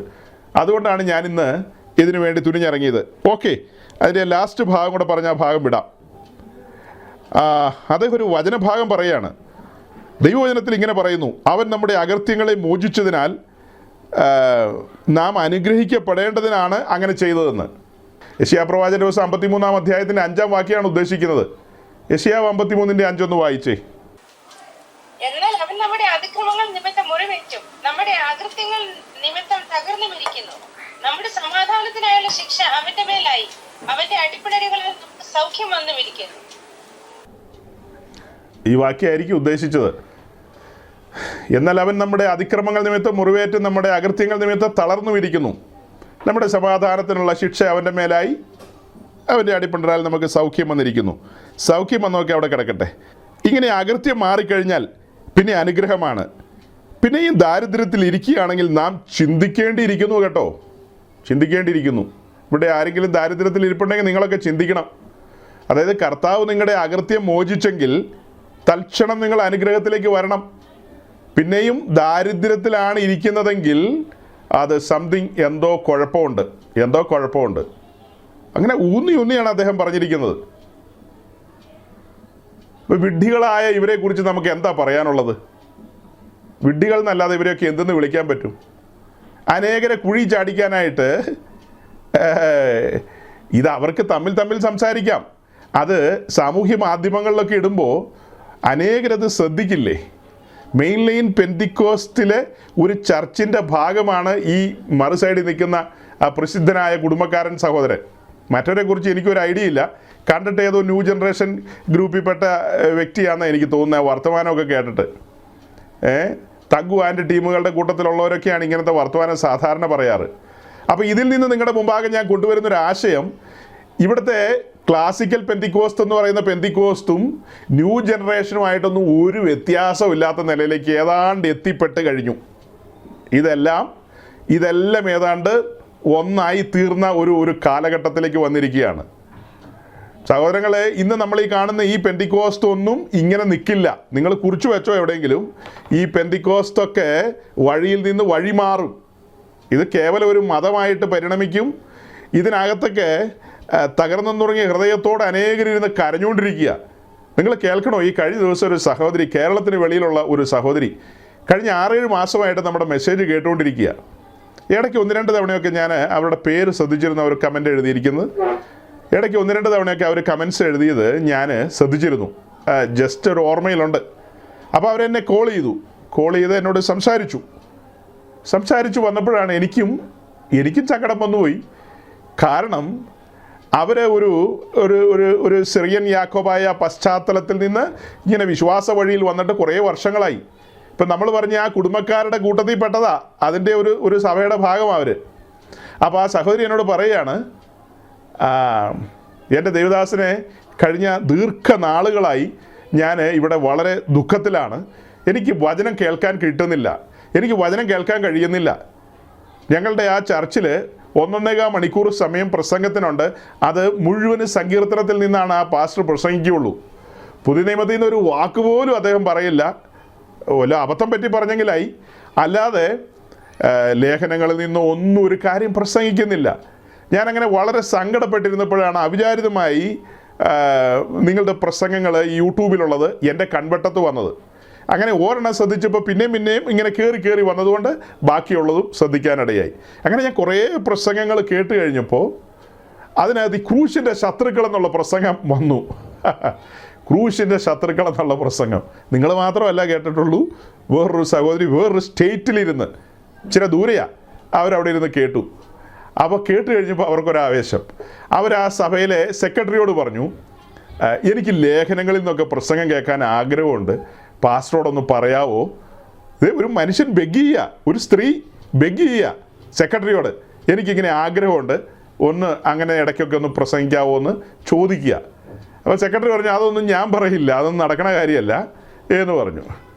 പിന്നീട് ഒരു ദിവസം സാവകാശം കിട്ടിയപ്പോൾ ഈ സഹോദരി തന്നെ ആ ശുശ്രൂഷകനോട് പറഞ്ഞു, പാസ്റ്റർ എനിക്കിങ്ങനെ ഒരു ആഗ്രഹമുണ്ട്, ലേഖനങ്ങളിൽ നിന്നൊക്കെയുള്ള പ്രസംഗം കേൾക്കണം, സുവിശേഷങ്ങളിൽ നിന്നുമൊക്കെ, അതായത് പുതിയ നിയമത്തിൽ നിന്ന് സഭയെ കുറിക്കുന്നതും കർത്താവിൻ്റെ വരവിനെ കുറിക്കുന്നതും ഒക്കെ ആയ കാര്യങ്ങൾ പറയണം, അത് കേൾക്കാൻ വലിയ ആഗ്രഹമുണ്ട്, ആ ഒരു നിലയിൽ ഒരു മാറ്റം വരുത്താവോ എന്ന് ചോദിച്ചപ്പോൾ പുള്ളി പറഞ്ഞു, അതെ ഞാനും ചിന്തിക്കുന്നുണ്ട്, നമുക്ക് അങ്ങനെ ഒരു മാറ്റത്തിലേക്ക് പോയാൽ കൊള്ളാമെന്നുണ്ട് എന്നൊക്കെ പറഞ്ഞെന്ന്. എന്നാ പാസ്റ്ററാണോ ഈ സഹോദരി പറഞ്ഞിട്ട് വേണോ അങ്ങേർക്ക് തിരുത്താനും മാറ്റാനും? പുള്ളിയുടെ ഉള്ളിൽ പരിശുദ്ധാത്മാവില്ലേ? പറയുന്നതെല്ലാം മണ്ടത്തരവും പൊട്ടത്തരവുമാണെന്ന് ഈ ഒരു സഹോദരിയിലൂടെ പറഞ്ഞിട്ട് വേണോ? അല്ലാതെ തന്നെ ചിന്തിക്കാൻ മേലെ. പുതിയ നിയമസഭയിലെ ശുശ്രൂഷകൻ മത്തായി മുതൽ വെളിപ്പാട് വരെയുള്ള പുസ്തകങ്ങളെ മാറ്റിവെച്ചിട്ട് സങ്കീർത്തനത്തിൽ കിടന്ന് എന്താ ഈ പറയാനിരിക്കുന്നത്? ഇതിന് മാത്രം എന്താ ഈ പറയുന്നത്? അവർ പറയുകയാണ് എപ്പോഴും ഈ ബ്ലെസ്സിങ്ങാണ് പറയാനുള്ളൂ, ഈ അനുഗ്രഹത്തെക്കുറിച്ച് മാത്രമേ പറയാനുള്ളൂ. ഇത് കേൾക്കുന്ന ചിലർ ചിന്തിക്കും, അപ്പോൾ നിങ്ങൾക്കൊന്നും അനുഗ്രഹം വേണ്ടേന്ന്. ആ സഹോദരി കഞ്ഞി കുടിച്ച് പോകുന്നുണ്ട്, അപ്പോൾ അത് മതി എന്നായിരിക്കും അവരുടെ ചിന്ത. ഞാനൊന്നും പ്രത്യേകിച്ച് പഠിപ്പിച്ചതല്ല കേട്ടോ. ഈ അടുത്തിടയ്ക്ക് നമ്മുടെ പ്രസംഗം കേട്ട് തുടങ്ങിയെന്നുള്ളത് വാസ്തവമാണ്. ഞാൻ അവരുടെ ചെവിക്കകത്ത് ഓതി കൊടുത്തതൊന്നുമല്ല. അവരുടെ ഉള്ളിൽ വന്നിരിക്കുന്ന പരിശുദ്ധാത്മാവും അവരുടെ മനസാക്ഷിയും അവരോട് മന്ത്രിക്കുന്നതാണ്. ഇപ്പം കേട്ടുകൊണ്ടിരിക്കുന്ന അല്ല ശരിയായ കാര്യം. വചനത്തിലേക്ക് ശ്രദ്ധ തിരിക്കാൻ അവർ നിരന്തരം വചനം വായിക്കുകയും പഠിക്കുകയും ചെയ്തുകൊണ്ടാണ് അവർക്ക് ആ ഉത്തരം കിട്ടിയത്. എനിവേ, പാസ്റ്ററുമായിട്ട് അങ്ങനെ സംസാരിച്ച സംഭാഷണം അവസാനിച്ചു. പിന്നീടുള്ള ആഴ്ചകളിലെല്ലാം പാസ്റ്റർ സാമാന്യം നല്ല രീതിയിൽ പുള്ളിക്കാരിക്കിട്ട് കുത്തി പ്രസംഗിക്കുന്നുണ്ട്. അതായത് ചിലർക്കൊക്കെ ഇങ്ങനെ അത് കേൾക്കണം ഇത് കേൾക്കണം, ആദ്യം അവരവർ തന്നെ പഠിക്കുക, അവരവർ തന്നെ ചെയ്യുന്നൊക്കെ പറഞ്ഞ് ബാക്കി നിങ്ങളങ്ങ് ഊഹിച്ചെടുത്തോ. ബുദ്ധിയുള്ളവർ മൃഗത്തിൻ്റെ സംഖ്യ ഗണിക്കട്ടെ. നിങ്ങൾക്ക് ഗണിക്കാൻ അറിയാവുമെന്ന് എനിക്കറിയില്ല, ഗണനം അറിയാവുന്നവരൊക്കെ അങ്ങ് ഗണിച്ചോ. എനിക്ക് അത്രയും അറിയില്ല, ഞാൻ അത്രയും അങ്ങനെ കുത്താറില്ല, വല്ലപ്പോഴും ഒക്കെ ചിലതൊക്കെ കുത്തിയിട്ടുണ്ട്. ഈ അടുത്തിടയ്ക്ക് ഞാൻ കുത്തി പ്രസംഗിച്ചായിരുന്നു, നിങ്ങളത് കേട്ടോന്നറിയില്ല. ഈ അടുത്തിടയ്ക്ക് അതായത് കൊച്ചു പിള്ളേരെ ഇങ്ങനെ 30,000 40,000 ഫോൺ ഇട്ട് കളിപ്പിക്കുന്ന പുള്ളിക്കാരികളെക്കുറിച്ച്, പിന്നെ കൊച്ചത് കൊണ്ടുപോയി എവിടെയെങ്കിലും ഇട്ടു, പിന്നെ അടുത്ത 30,000 മേടിക്കുന്നു. അതൊക്കെ അസൽ കുത്തി പ്രസംഗമായിരുന്നു. കേട്ടോ ഇല്ലയോ തമ്പുരാനറിയാം. അതുപോലെ ഇടയ്ക്കിടയ്ക്ക് ഞാൻ കുത്താറുണ്ട്, മാനസാന്തരം വരാറില്ലെന്ന് മാത്രം. അപ്പോൾ ഇടയ്ക്കിടയ്ക്ക് ഇങ്ങനെ അല്ലാത്ത വേറെയും പലതും പറയാറുണ്ട്, വേറെയും പലതും ഒക്കെ. 3300 ജോഡി ചെരുപ്പ് ഇങ്ങനെ എന്തിനാണ് വെച്ചേക്കുന്നത്? അയ്യോ, അങ്ങോട്ട് പോയിപ്പോൾ ഒരു ജോഡി, ഇനി തിരിച്ചു പോകുമ്പോൾ പണ്ട് നമ്മൾ കേട്ടിരിക്കുന്ന ഈ കുപ്പായം മാറുന്ന കാര്യമാണ്. കല്യാണത്തിന് പോകുമ്പോൾ ഓരോരോ പുതിയ ഉടുപ്പ് മേടിക്കുന്ന കാര്യം കേട്ടിട്ടുണ്ട്. ഇപ്പോൾ അങ്ങനെയല്ല, ആ ചുരിദാറിനോട് ഒപ്പിച്ചുള്ള ചെരുപ്പും കൂടെ മേടിക്കണം, ഒപ്പിച്ചുള്ള ചെരുപ്പ്. അന്നേരമൊക്കെ ഞാൻ നന്നായിട്ട് കുത്തി പ്രസംഗിക്കാറുണ്ട്. പക്ഷേ എവിടെ, അത് വേറെ ആർക്കോ വേണ്ടി പ്രസംഗിക്കുന്നതാണ്, വേറെ ആരും കുത്തുന്നതാണെന്നാണ് ഈ കേൾക്കുന്നവർ വിചാരിക്കുന്നത്. വേറെ ആരെയും ഉദ്ദേശിച്ചല്ല, നിങ്ങളെ ഉദ്ദേശിച്ച് തന്നെയാണ്. നിങ്ങളെ മീൻസ് ആരാണോ കൺസെൻറ്റ് കക്ഷി, ആ കക്ഷിയെ ഉദ്ദേശിച്ച പ്രസംഗിച്ചത് ഏറ്റെടുത്താൽ കൊള്ളാം. എനിവേ, ഈ നമ്മുടെ സഹോദരിക്ക് പിന്നീട് ഇങ്ങനെ ഈ പഴംപൊരികൾ, പിന്നെ ഉണ്ടംപൊരികൾ, പിന്നെ ഇങ്ങനെ ഈ പക്കാവടകളൊക്കെ ഇങ്ങനെ ആഴ്ചകളിൽ കിട്ടിക്കൊണ്ടിരുന്നെന്ന് പറഞ്ഞു. സങ്കടപ്പെടുക ആ പുള്ളിക്കാരി. ഞാൻ പറഞ്ഞു, എന്തിനാണ് സങ്കടപ്പെടുന്നത്? നിങ്ങൾ എത്ര ഭാഗ്യവതിയാ, സങ്കടപ്പെടാനുണ്ടോ? നമ്മുടെ ഈ ലിസ, ഈ ജോയിസി, ഈ ഇരിക്കുന്ന കണ്ടില്ലേ പുള്ളിക്കാരികളൊക്കെ, ലിമാൻഡിയൊക്കെ, ഇതുങ്ങൾക്കൊന്നും ഒരു ഭാഗ്യമില്ല. സഹോദരി എത്ര ഭാഗ്യവതിയാ അല്ലേ? നിങ്ങളെക്കുറിച്ച് സകല തിന്മയും കളവായി പറയുമ്പോൾ, നിങ്ങളെക്കുറിച്ച് ഇങ്ങനത്തെ കുത്തും നീട്ടും ഒക്കെ തരുമ്പോൾ, നിങ്ങൾക്കിപ്പോൾ ഒരു പാട്ട് പാടാനുള്ള അവസരമല്ലേ വന്നിരിക്കുന്നത്? അടവി തെരുക്കൾ എന്നുള്ള പാട്ട് പാടുന്ന മറ്റേ ലെവൻ പറഞ്ഞിരിക്കുന്നത്. പക്ഷെ നിങ്ങൾക്കിപ്പോൾ പാടാം, പഴി ദുഷി നിന്നാ ഞെരുക്കങ്ങളിൽ എന്നെ സുഗന്ധമാക്കി മാറ്റണമേ എന്നുള്ള അസല് പെന്തിക്കോസ്ത് പാട്ട് തന്നെയാണ്. അപ്പോൾ പാടാൻ പറ്റിയ അവസരമാണ്, പാടിക്കോളാൻ പറഞ്ഞിരുന്നു. അങ്ങനെ പാടിക്കോ. പിന്നെ ആ സഹോദരിയുടെ ഭർത്താവ് ഇങ്ങനെ ഈ ഒരു വഴിയിലല്ല, അദ്ദേഹം ഒരു കൊച്ചു നിരീശ്വരവാദിയാണ്. അത്ര വലിയ കടുപ്പത്തിലൊന്നും അല്ലെങ്കിൽ പോലും സാമാന്യം തൃപ്തികരമായ ഒരു രജിസ്ട്രേഡ് നിരീശ്വരവാദി തന്നെയാണ്. നമ്മൾ ഈ കാണുന്ന ഈ കാത്തലിക്, ഓർത്തഡോക്സ്, യാക്കോബായ കുടുംബങ്ങളിലെ മെജോറിറ്റിയും നിരീശ്വരവാദികളാണ്. അവരുടെ ഉള്ളിലൊന്നും ഒരു ദൈവവിശ്വാസവും ഇല്ല. ഒരു മൈനോറിറ്റിയുടെ ഉള്ളിലേ ഉള്ളൂ ഒരു ദൈവവിശ്വാസം. ഈ പുള്ളികളോടൊക്കെ നിങ്ങൾ മുട്ടി നോക്കണം. ഇത് ടോപ്പിക്ക് അതല്ല, അത് ഞാൻ നാളെ കൈകാര്യം ചെയ്യുന്നുണ്ട്, ആ കക്ഷികളുടെ കാര്യം. ഇന്ന് അത് വിളമ്പുന്നില്ല, അത് അങ്ങനെ തന്നെ തിരിച്ചും എടുക്കുക. അപ്പോൾ തൽക്കാലം ഒന്ന് പറഞ്ഞതേ ഉള്ളൂ. എത്രയോ സഹോദരിമാരാണ് വഞ്ചിക്കപ്പെടുന്നതെന്ന് അറിയാവോ? എത്രയോ സഹോദരിമാർ ഈ പറയപ്പെട്ട കുടുംബങ്ങളിൽ, ഈ മർത്തോമ എന്തിന് ഇവാഞ്ചലിക്കൽ കുടുംബം, അവരൊക്കെ നവീകരണത്തിൻ്റെ മൂർത്തിമത് ഭാവങ്ങളാണ്. മർത്തോമ, ഇവാഞ്ചലിക്കൽ, CSI എന്നൊക്കെ പറഞ്ഞാൽ അതിനകത്തൊക്കെ വലിയ പങ്കിന് ഇപ്പോൾ ദൈവവിശ്വാസവും ഇല്ല. പെൺപിള്ളേർ പഠിച്ചിങ്ങനെ പ്രായമൊക്കെ ആയി വന്നു കഴിയുമ്പോൾ, കല്യാണ പ്രായം ആകുമ്പോൾ അവരവരുടെ കൂട്ടത്തിൽ നിന്ന് തന്നെയാണല്ലോ കല്യാണം ആലോചിക്കുന്നത്. പക്ഷെ ആലോചിച്ച് പിടിച്ച് കെട്ടിച്ച് കഴിയുമ്പോഴാണ് വിവരം അറിയുന്നത് യവന് ദൈവവിശ്വാസം ഇല്ലെന്നുള്ളത്. അങ്ങനത്തെ നടുക്കത്തിൻ്റെ കാലം. ഇനി അത് വരും കാലത്ത് പെന്തിക്കോസ്തുകാരുടെ കാര്യത്തിലേക്കും വരും. വലിയ താമസമില്ലാതെ ഈ പെന്തിക്കോസ്തിൻ്റെ അടുത്ത തലമുറ എന്നതാ മനസ്സിലാക്കുന്നത്? ഇപ്പോൾ ഈ കേട്ടതല്ലേ മനസ്സിലാക്കുന്നത് അല്ലേ? ഈ കുടുംബക്കാരനും ഇവരൊക്കെയല്ലേ പെന്തിക്കോസിനെ ഇപ്പോൾ ഉപദേശിക്കുന്നത്. ഇത്തരം കുടുംബക്കാരല്ലേ പെന്തിക്കോസിനെ നിയന്ത്രിക്കുന്നത്. അപ്പോൾ അടുത്ത തലമുറ നിശ്ചയമായും ഇതിനകത്തൊന്നും വലിയ കാമ്പും കഴമ്പൊന്നുമില്ല. ഇതൊക്കെ ഓരോ വട്ടുകേസ് എന്നുള്ള രീതിയിൽ യൗവനക്കാർ വഴിമാറിപ്പോകും. സഹോദരങ്ങളെ, തെറ്റായ വഴിയിലേക്കാണ് ഇവരെല്ലാം ഈ ജനത്തെ നയിക്കുന്നത്. അതുകൊണ്ടുള്ള സങ്കട നിമിത്തമാണ് നമ്മൾ ഈ കാര്യങ്ങളെ ഇങ്ങനെ പറയാനായിട്ടിടയായത്, നമ്മളിങ്ങനെയുള്ള കാര്യങ്ങളെ പറയാനിടയായത്. അപ്പം നോക്കണം, യഥാർത്ഥ ക്രിസ്തീയ പാറ്റേൺ അതും കൂടെ വെച്ചിട്ട് ഞാൻ അടുത്തൊരു ഭാഗത്തേക്ക് കടന്ന് വേഗം നിർത്തിയേക്കാം. അതായത് ഇവിടെ ഈ ദാരിദ്ര്യത്തിൻ്റെ കാര്യം ഇവർ പറഞ്ഞല്ലോ, അത് ഇന്ന് മെജോറിറ്റിയും പറയുന്നൊരു കാര്യമാണ് ഈ ദാരിദ്ര്യത്തിൻ്റെ കാര്യം. യഥാർത്ഥ ക്രിസ്തീയ ജീവിതം, ആ ക്രിസ്തീയ ജീവിതത്തിൽ നമുക്ക് വേണ്ടുന്നതെല്ലാം നൽകി തരുന്നൊരു സ്വർഗീയ പിതാവിനെയാണ് ആ ദൈവരാജ്യം പരിചയപ്പെടുത്തുന്നത്. ദൈവരാജ്യം പരിചയപ്പെടുന്ന ആരെയാണ്? നമ്മുടെ സമസ്ത മേഖലകളെയും അറിയുന്നൊരു പിതാവിനെ. നിങ്ങൾ യാചിക്കും മുമ്പേ അറിയുന്നൊരു പിതാവിനെ. അങ്ങനെയല്ലേ മത്തായി 6:7-8 വായിക്കുമ്പോൾ നമുക്ക് കിട്ടുന്ന ഉത്തരം. 7-ാം വാക്യത്തിൽ വരുമ്പോൾ ഈ പറഞ്ഞ കുടുംബക്കാരുടെയൊക്കെ കാര്യമാണ് നമുക്കൊന്ന് വായിക്കാം. മത്തായി 6:7 വായിച്ചേ ആദ്യം. ഈ പറയുന്ന ആഞ്ഞിലിത്താനം കുടുംബക്കാരുടെ കാര്യമാണ് 7-ാം വാക്യത്തിൽ എഴുതിയിരിക്കുന്നത്. അതൊന്ന് വായിച്ചേ. പ്രാർത്ഥിക്കുകയിൽ നിങ്ങൾ ജാതികളെ പോലെ ജൽപ്പനം ചെയ്യരുത്, അതിഭാഷണത്താൽ ഉത്തരം കിട്ടുമെന്നല്ലോ അവർക്ക് തോന്നുന്നത്. ഇനി 8 വായിച്ചേ. അവരോട് തുല്യരാകരുത്, നിങ്ങൾക്ക് ആവശ്യമുള്ളതെന്ന് നിങ്ങൾ യാചിക്കും മുമ്പേ നിങ്ങളുടെ പിതാവ് അറിയുന്നുവല്ലോ. അതായത് നിങ്ങളുടെ ആവശ്യങ്ങൾ യാചിക്കും മുമ്പേ അറിയുന്ന ഒരു സ്വർഗീയ പിതാവ് നിങ്ങൾക്കുണ്ടെന്നുള്ളൊരു അറിവിലാണ് നിങ്ങൾ മുന്നോട്ട് പോകുന്നത്. നിങ്ങൾക്ക് കമ്മ്യൂണിക്കേഷനുണ്ട്, കമ്മ്യൂണിയനുണ്ട് ആ പിതാവുമായിട്ട്. അങ്ങനെ മുൻപോട്ട് പോകുന്ന നിങ്ങൾ ശേഷം മനുഷ്യരെ പോലെ, വിജാതീയരെ പോലെ അവരിങ്ങനെ ജൽപ്പനം ചെയ്തുകൊണ്ടിരിക്കുകയാണ്. അത്തരക്കാരെ പോലെ ആകരുതെന്നാണ് വായിക്കുന്നത്. അപ്പോൾ യഥാർത്ഥ ദൈവരാജ്യത്തിൻ്റെ പ്രിൻസിപ്പിൾ നമ്മൾ പറഞ്ഞു കൊണ്ടുവരുമ്പോൾ നമ്മെ അറിയുന്ന, നമ്മുടെ സകല കാര്യങ്ങളും നാം യാചിക്കും മുമ്പേ അറിയുന്ന, അങ്ങനെ മാത്രമാണോ, നാം നമ്മുടെ അമ്മയുടെ ഗർഭപാത്രത്തിൽ ഉരുവാകുന്നതിന് മുമ്പേ നമ്മെ അറിയുന്ന ഒരു സ്വർഗസ്ഥനായ പിതാവ് നമുക്കുണ്ട്. തൻ്റെ രാജ്യത്തിൽ നമ്മെ കൊണ്ടുവന്നിരിക്കുക, തൻ്റെ കുടുംബത്തിലെ അംഗങ്ങളായി നമ്മെ മാറ്റിയിരിക്കുക. എഫേസ് ലേഖനത്തിൻ്റെ ആദ്യത്തെ അധ്യായത്തിൽ ദത്തെടുപ്പിനെ കുറിച്ചാണ് പറയുന്നത്. നമ്മെ പ്രിയനായവനിൽ ദത്തെടുത്തിരിക്കുകയാണ്. ദത്തെടുപ്പിൻ്റെ ഗൗരവം പഠിക്കണം.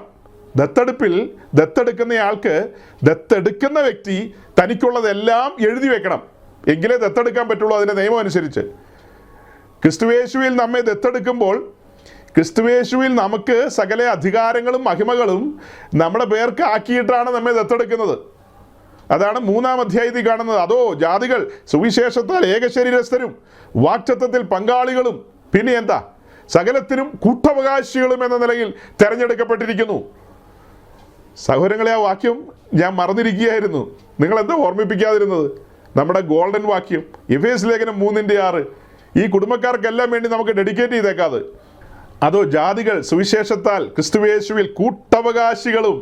ജാതികൾ, ഞാൻ അല്പം മുമ്പ് പറഞ്ഞ ആ ചോർന്നൊലിക്കുന്ന വീട്ടിൽ കിടക്കുന്ന, കീറിയ തുണി ഉടുത്തിരിക്കുന്ന, ദാരിദ്ര്യത്തിൻ്റെ ഒരു പരുവത്തിൽ കിടക്കുന്ന ആ സഹോദരനോ സഹോദരിയോ സുവിശേഷം കൈക്കൊണ്ട് കഴിഞ്ഞാൽ അവർ ക്രിസ്തുയേശുവിൽ കൂട്ടവകാശികളും ഏക ശരീരസ്ഥരും സകല വാക്തത്വത്തിലും പങ്കാളികളുമാകണമെന്നുള്ളതാണ് അതിൻ്റെ നിശ്ചയം, അല്ലേ?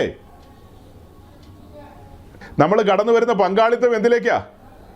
ഗൗരവമായൊരു പങ്കാളിത്തത്തിലേക്കാണ് കടന്നു വരുന്നത്. വാക്തത്വത്തിൽ പങ്കാളികളാകുകയാണ്, സകലത്തിൻ്റെയും അവകാശികളായി തീരുകയാണ്. ദത്തെടുപ്പിൽ അങ്ങനെ സംഭവിക്കുകയാണ്. അങ്ങനെ സംഭവിക്കപ്പെട്ടിരിക്കുന്നവരാണ് ഇവിടെ ഇരിക്കുന്നവരെല്ലാം. പക്ഷെ വേറൊരു കണ്ടീഷനും കൂടി ഉണ്ട് കേട്ടോ. അവിടെ അവകാശികൾ എന്നുള്ള കാര്യത്തിന് ഒരു കണ്ടീഷൻ വയ്ക്കും ഞാൻ. കണ്ടീഷൻ ഗലാത്യ ലേഖനത്തിലും റോമാലേഖനത്തിലും പോകുമ്പോഴാണ് ക്ലിയർ ആകുകയുള്ളൂ. ജനറൽ മെസ്സേജാണ്, പൊതുവായി പറയുന്നു എന്നേ ഉള്ളൂ. പൊതുവായി പറയുമ്പോൾ അങ്ങനെ പറയും. പക്ഷെ അത് ഒന്നുകൂടെ കടന്ന് അടുത്തൊരു ഫോൾഡറും കൂടെ തുറക്കുകയാണെങ്കിൽ പറയും, അവകാശി ശിശുവായിരിക്കുന്നിടത്തോളം യാതൊരു പ്രയോജനം ഇല്ലെന്നുള്ളതൊക്കെ പറഞ്ഞു എന്ന് കളയും. അത് ആത്മാവിൽ വളരണം, ക്രിസ്തു എന്ന തലയോളം വളരണം, ദൈവത്തിൻ്റെ സകല നിറവിനോളം നിറയണം.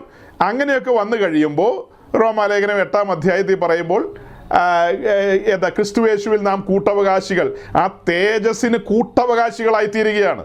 ക്രിസ്തുവിനോടുകൂടെ കഷ്ടമനുഭവിച്ചാൽ അത്രേ നാം അവനോടുകൂടെ തേജസ്കരിക്കപ്പെടുന്നത്. അപ്പോൾ അങ്ങനെ ആ അവകാശത്തിലേക്ക് നമ്മൾ വരികയാണ്. ഈ ഭൂമിയിൽ ക്രിസ്തുവിൻ്റെ കഷ്ടങ്ങൾക്ക് പങ്കുള്ളവരാകും തോറും നമ്മൾ എന്തുകൊണ്ടാണ് ആനന്ദിക്കുകയും ഉല്ലസിക്കുകയും ചെയ്യുന്നത്?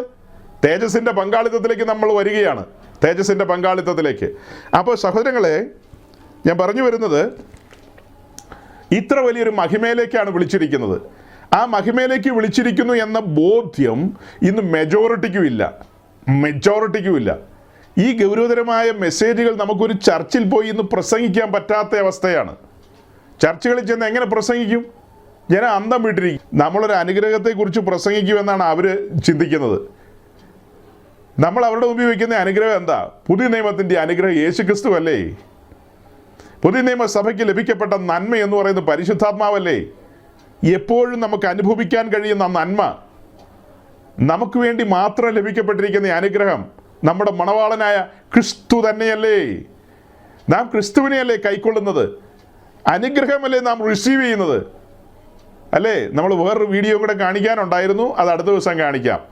അതിൽ കേമന്മാർ പറഞ്ഞു വരുന്നത് അബ്രഹാമിൻ്റെ അനുഗ്രഹം ക്രിസ്തുയേശുവിൽ ജാതികൾക്ക് വരേണ്ടതിനെന്നും പറഞ്ഞാണ് അവർ പറഞ്ഞു തുടങ്ങുന്നത്. അപ്പോൾ അതിൻ്റെ ഒരു ചെറിയ വിശദീകരണത്തിലേക്ക് നമ്മൾ പോകുമ്പോൾ തീർത്ത് പറയും ഇവരെല്ലാം ക്രൂശിൻ്റെ ശത്രുക്കളാണെന്ന്. എന്താ ക്രൂശ് വിളിച്ചു പറയുന്നത്? നമുക്ക് ഇങ്ങനത്തെ കുറേ കാര്യങ്ങൾ പറഞ്ഞിട്ട് ക്രൂശ് ശരിയാമണ്ണം ഡിഫൈൻ ചെയ്യേണ്ടതുണ്ട്. ക്രൂശിൻ്റെ മഹാത്മ്യം, അതിൻ്റെ മഹത്വം, അതിൻ്റെ ഗൗരവം അത് നമ്മുടെ കണ്ണിൻ്റെ മുമ്പിൽ ഇരിക്കണം. എപ്പോഴും ഇരിക്കണം. തിരിച്ചറിയണം നാം പാപത്തിൻ്റെ പടുകുഴി കിടന്ന നമ്മെ ഉദ്ധരിച്ചത് ക്രൂശാണ്. നമ്മെ പൊക്കിയെടുത്തുകൊണ്ട് വന്നത് ആ ക്രൂശാണ്. നമ്മെ കൊണ്ടുവന്ന് എവിടെ ഇരുത്തിയത്? സ്വർഗത്തിൽ ഇരുത്തിയിരിക്കുകയാണ്. സ്വർഗതലങ്ങളിൽ സ്വർഗീയ അനുഭവത്തിലേക്കാണ് നമ്മെ കൊണ്ടുവന്നിരിക്കുന്നത്. അവിടെ എന്ത് ദാരിദ്ര്യം, അവിടെ എന്ത് കണ്ണുനീര്, അവിടെ എന്ത് മറ്റു കാര്യങ്ങൾ അല്ലേ? ക്രിസ്തീയ ജീവിതം ആനന്ദ ജീവിതമല്ലേ? അങ്ങനെ പഠിപ്പിക്കുന്നവരാ നമ്മൾ. ക്രിസ്തീയ ജീവിതം ആനന്ദ ജീവിതമാണ്. നമ്മുടെ വിളിയും തെരഞ്ഞെടുപ്പും തിരിച്ചറിയുക. അപ്പോൾ പണം വേണ്ടേ എന്നാ ചിലർ ചോദിക്കുന്നത്. പണം വേണ്ടേ എന്ന്. മറുപടി ഇത്രയേ ഉള്ളൂ, താങ്കൾ മാനസാന്തരപ്പെടുക, രക്ഷാനിർണയം പ്രാപിക്കുക, ക്രൂശ് എന്താന്ന് പഠിക്കുക. അപ്പോൾ ഇതൊന്നും അറിയാതെയാണ് സ്നാനപ്പെട്ടെങ്കിൽ താങ്കളുടെ സ്നാനത്തെക്കുറിച്ച് ഓർത്ത് ദുഃഖിക്കുന്നു, അത്ര തന്നെ. അതെന്ത് സ്നാനമാണ്? രക്ഷിക്കപ്പെടാത്തവൻ്റെ സ്നാനത്തിന് വല്ല വാലിഡിറ്റി ഉണ്ടോ? അതിനൊന്നും ഒരു വാലിഡിറ്റി ഇല്ല, അത് വെറും കുളി മാത്രം. രക്ഷിക്കപ്പെട്ടവനാണ് സ്നാനപ്പെടേണ്ടത്. രക്ഷിക്കപ്പെടാതെ ചുമ്മാ പെസകായും ചോരത്തളി ആചരിച്ചിട്ടില്ല, അല്ലാതെ തന്നെ ചെങ്കടൽ കിടന്നു. അതാരാ? സമ്മിശ്ര ജാതികൾ. ഇസ്രായേൽ പെസകായും ചോരത്തളി ആചരിച്ച് തന്നെയാണ്, വിടുതൽ അനുഭവിച്ചിട്ടാണ് അവർ മിസ്രൈമിൽ നിന്ന് പോരുന്നത്.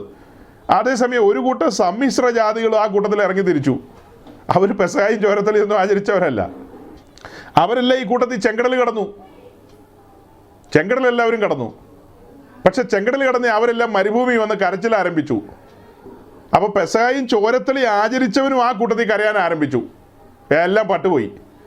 അങ്ങനെ പട്ടുപോകാതിരിക്കാനാണ് ഇങ്ങനത്തെ ശബ്ദം, മരുഭൂമിയിലെ ശബ്ദം മുഴക്കുന്നത്. സമ്മിശ്ര ജാതികൾ പ്രസംഗിക്കും, സമ്മിശ്ര ജാതികൾ ഇൻ്റർവ്യൂ നടത്തും, സമ്മിശ്ര ജാതികളുടെ വീഡിയോ യൂട്യൂബിലോ ഫേസ്ബുക്കിലോ വരും. അതൊക്കെ കണ്ട് ജനം വഴിതെറ്റേണ്ട കാര്യമില്ല. പെസകായും ചോരത്തളി ആചരിച്ചവൻ പുളിപ്പില്ലാത്ത അപ്പത്തിൻ്റെ ഉത്സവം ആചരിച്ചുകൊണ്ടിരിക്കുക. അവൻ ആദിമലക്കറ്റയുടെ പെരുന്നാൾ ആസ്വദിച്ചവനാണ്, അനുഭവിച്ചവനാണ് അവൻ്റെ സ്നാനത്തിൽ. അങ്ങനെയുള്ളവർ ഈ സമ്മിശ്ര ജാതികളുടെ കരച്ചിൽ, അവരുടെ കരച്ചിലിൻ്റെ പുറകെ പോണോ? ഇതെല്ലാം ഒരുതരം കരച്ചിലുകളാണ് പറഞ്ഞു വന്ന. ഇതെല്ലാം ഒരുതരം കരച്ചിലുകളാണ്. സഹോദരങ്ങളെ, യഥാർത്ഥ ക്രിസ്തീയ ജീവിതത്തിൽ ക്രൂശ് എടുക്കണം. ക്രൂശ് ഇല്ലാതെ മുൻപോട്ട് പോകാൻ കഴിയില്ല. വേഗം 1-2 വാക്യം കൂടെ നമുക്ക് നോക്കാം. മത്തായിയുടെ സുവിശേഷം 16-ാം അധ്യായം, മാത്യു ചാപ്റ്റർ 16, 16-ാം അധ്യായത്തിൻ്റെ 13 മുതൽ താഴേക്ക് നമ്മൾ നോക്കുമ്പോൾ ഒരു വലിയ പാരഗ്രാഫ് കാണാം. അത് വായിക്കണ്ട. അതിൻ്റെ പശ്ചാത്തലം എന്ന് പറയുന്നത് നമ്മുടെ കർത്താവും ശിഷ്യന്മാരും കൂടെ ഫിലിപ്പിൻ്റെ കൈസരിയയിൽ എത്തിപ്പെട്ടിരിക്കുകയാണ്. അവിടെ വെച്ച് കർത്താവ് തൻ്റെ ശിഷ്യന്മാരുമായി സംസാരിക്കുന്ന ഒരു ഭാഗമാണ് ആ പാരഗ്രാഫ് എന്ന് പറയുന്നത്. അങ്ങനെ സംസാരിച്ചു വന്നു കഴിഞ്ഞപ്പോൾ തന്നെക്കുറിച്ച് മറ്റുള്ളവരൊക്കെ എന്താ പറയുന്നത് എന്നുള്ള കാര്യമൊക്കെ കർത്താവ് ചോദിക്കുന്നു. അപ്പോൾ ചിലർ അങ്ങനെ പറയുന്നു, ചിലർ ഇങ്ങനെ പറയുന്നു എന്നൊക്കെയുള്ള കാര്യം പറഞ്ഞു. എന്നാൽ നിങ്ങൾ എന്നെക്കുറിച്ച് എന്ത് പറയുന്നു എന്നുള്ള ചോദ്യത്തിന് മറുപടി പറഞ്ഞത് പത്രോസാ. നീ ജീവനുള്ള ദൈവത്തിൻ്റെ പുത്രനായ മെശിഹ എന്നവൻ ഉത്തരം പറഞ്ഞു. നീയാണ് വാസ്തവത്തിലുള്ള മെശിഹ, നീ തന്നെയെന്ന് ഞങ്ങൾ ഉറപ്പിച്ചിരിക്കുന്നു. അന്നേരം പത്രോസിനോട് കർത്താവ് പറയുന്നുണ്ട്, യേശു അവനോട്, ബ്രയോന ശീമോനെ, നീ ഭാഗ്യവാൻ, ജഡരക്തങ്ങളല്ല സ്വർഗസ്ഥനായ എൻ്റെ പിതാവത്രേ നിനക്കിത് വെളിപ്പെടുത്തിയത്. നോക്കണം, ഇവിടെ ഒരു ഭക്തൻ്റെ ഭാഗ്യാവസ്ഥ പറയുന്നുണ്ട്. അതായത് വെളിപ്പാട് ലഭിച്ചവനെ ഭാഗ്യവാൻ എന്നാണ് വിളിക്കുന്നത്. ടാർപോളിൻ മാറിയതോ കീറിയ തുണി മാറിയതോ ചുമയോ പനിയോ മാറിയതൊന്നും അല്ല ഇവിടുത്തെ വിഷയം. അവന് വെളിപ്പാട് ലഭിച്ചിരിക്കുന്നു. തൻ്റെ മുമ്പിൽ നിൽക്കുന്നത് ആരാ? വീണ്ടെടുപ്പുകാരനാണ്, വാഗ്ദത്തത്തിൻ്റെ മെശിഹായാണ്. ആ തിരിച്ചറിവിൽ പത്രോസ് എത്തി. അപ്പോഴാണ് പറയുന്നത്, നീ ഭാഗ്യവാൻ. ഇവിടെ അന്നാസിനും കയ്യഫാവിനും ഇല്ലാത്ത ഭാഗ്യാവസ്ഥയാണ് മോനെ പത്രോസേ നിനക്ക് ലഭിച്ചിരിക്കുന്നത്. ബർയോനാ ശീമോനെ, അപ്പൻ്റെ പേര് കൂട്ടിയാണ് വിളിക്കുന്നത്. ബർയോനാ ശീമോനെ, നീ ഭാഗ്യവാൻ. അപ്പോൾ ഗമാലിയലിന് ഈ ഭാഗ്യമില്ല, അദ്ദേഹത്തിൻ്റെ കണ്ണ് തുറന്നിട്ടില്ല. അപ്പോൾ അന്നാസും കയ്യഫാസുവോ, അവർക്കൊന്നും ഭാഗ്യവാന്മാരുടെ ഗണത്തിൽ വരാൻ കഴിയില്ല, അവിടെ ഒന്നും കണ്ണ് തുറന്നിട്ടില്ല. അപ്പോൾ പീലാത്തോസ്, ഹെരോദാവയ്ക്കോ, അവരിവിടെ ലോകപ്രകാരം കേമന്മാരാണ്. ഭരണകർത്താക്കളാണ്, ധനവാന്മാരാണ്, പ്രശസ്തരാണ്, അങ്ങനെ പലതുമൊക്കെയാണ്. പക്ഷേ ബർയോന ശീമോനെ, നീ ഭാഗ്യവാൻ, കേവലം മുക്കുവനായ നീ ഭാഗ്യവാൻ. ഇതാണ് പെന്തിക്കോസ്റ്റ് ടീച്ചിങ്. മനസ്സിലായോ? അല്ലാതെ ഹെരോദാവ് ഭാഗ്യവാൻ എന്നുള്ളതല്ല, അല്ലാതെ ഗമാലിയേൽ ഭാഗ്യവാൻ എന്നുള്ളതല്ല, അല്ലാതെ അന്നാസും കയ്യഭാവും ഭാഗ്യവാൻ എന്നുള്ളതല്ല ഇവിടെ പഠിപ്പിക്കുന്നത്. വെളിപ്പാടുള്ള പത്രോസ്, വെളിപ്പാട് പ്രാപിച്ച ഞാനും നിങ്ങളും ഭാഗ്യവാന്മാരാണ്. ജഡരക്തങ്ങളല്ലെന്നേ നമുക്കിതൊന്നും വെളിപ്പെടുത്തി തന്നത്. സ്വർഗീയ പിതാവ് അത്ര ഇത് വെളിപ്പെടുത്തി തന്നത്. അങ്ങനെ കാര്യങ്ങൾ പറഞ്ഞ് താഴേക്ക് വരികയാണ്. അങ്ങനെ താഴേക്ക് വന്നു കഴിയുമ്പോൾ പത്രോസിന് ചില കാര്യങ്ങളൊക്കെ ഏൽപ്പിച്ചു കൊടുക്കുന്നു. അങ്ങനെ അതെല്ലാം പറഞ്ഞിട്ട് പിന്നെ 21-ാം വാക്യത്തിലേക്ക് വരുമ്പോൾ, അടുത്ത പാരഗ്രാഫിലേക്ക് വരുമ്പോൾ കാണുന്നത്, അന്ന് മുതൽ യേശു താൻ യെരൂശലേമിൽ ചെന്നിട്ട് മൂപ്പന്മാരും മഹാപുരോഹിതന്മാരും ശാസ്ത്രിമാരും എന്നിവരാൽ പലതും സഹിച്ച് കൊല്ലപ്പെടുകയും 3-ാം നാൾ ഉയർത്തെഴുന്നേൽക്കുകയും വേണ്ടതെന്ന് അവരോട് പ്രസ്താവിച്ചു തുടങ്ങി.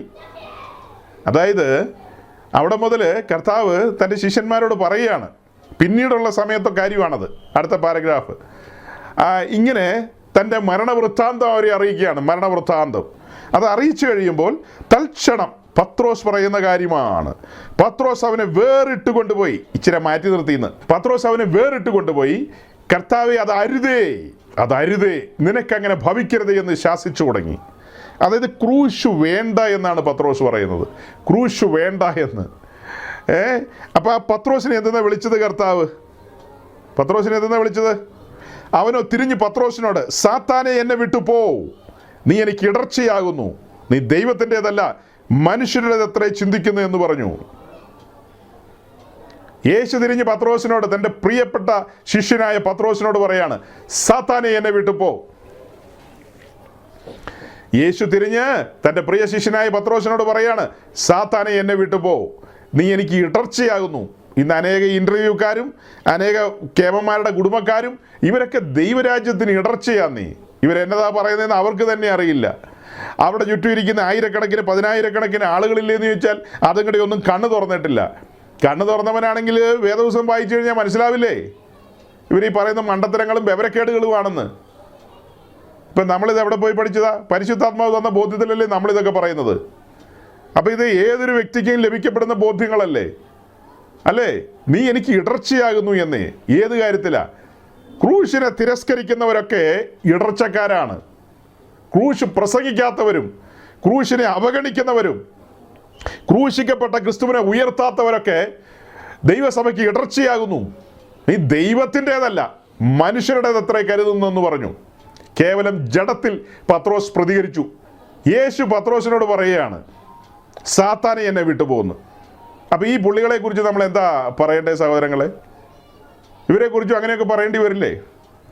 ഇവർ ഈ ദാരിദ്ര്യത്തിൻ്റെ കാര്യമൊക്കെ പറയുന്നു, ഈ ഭൗതിക ഉയർച്ചയുടെ കാര്യം പറയുന്നു.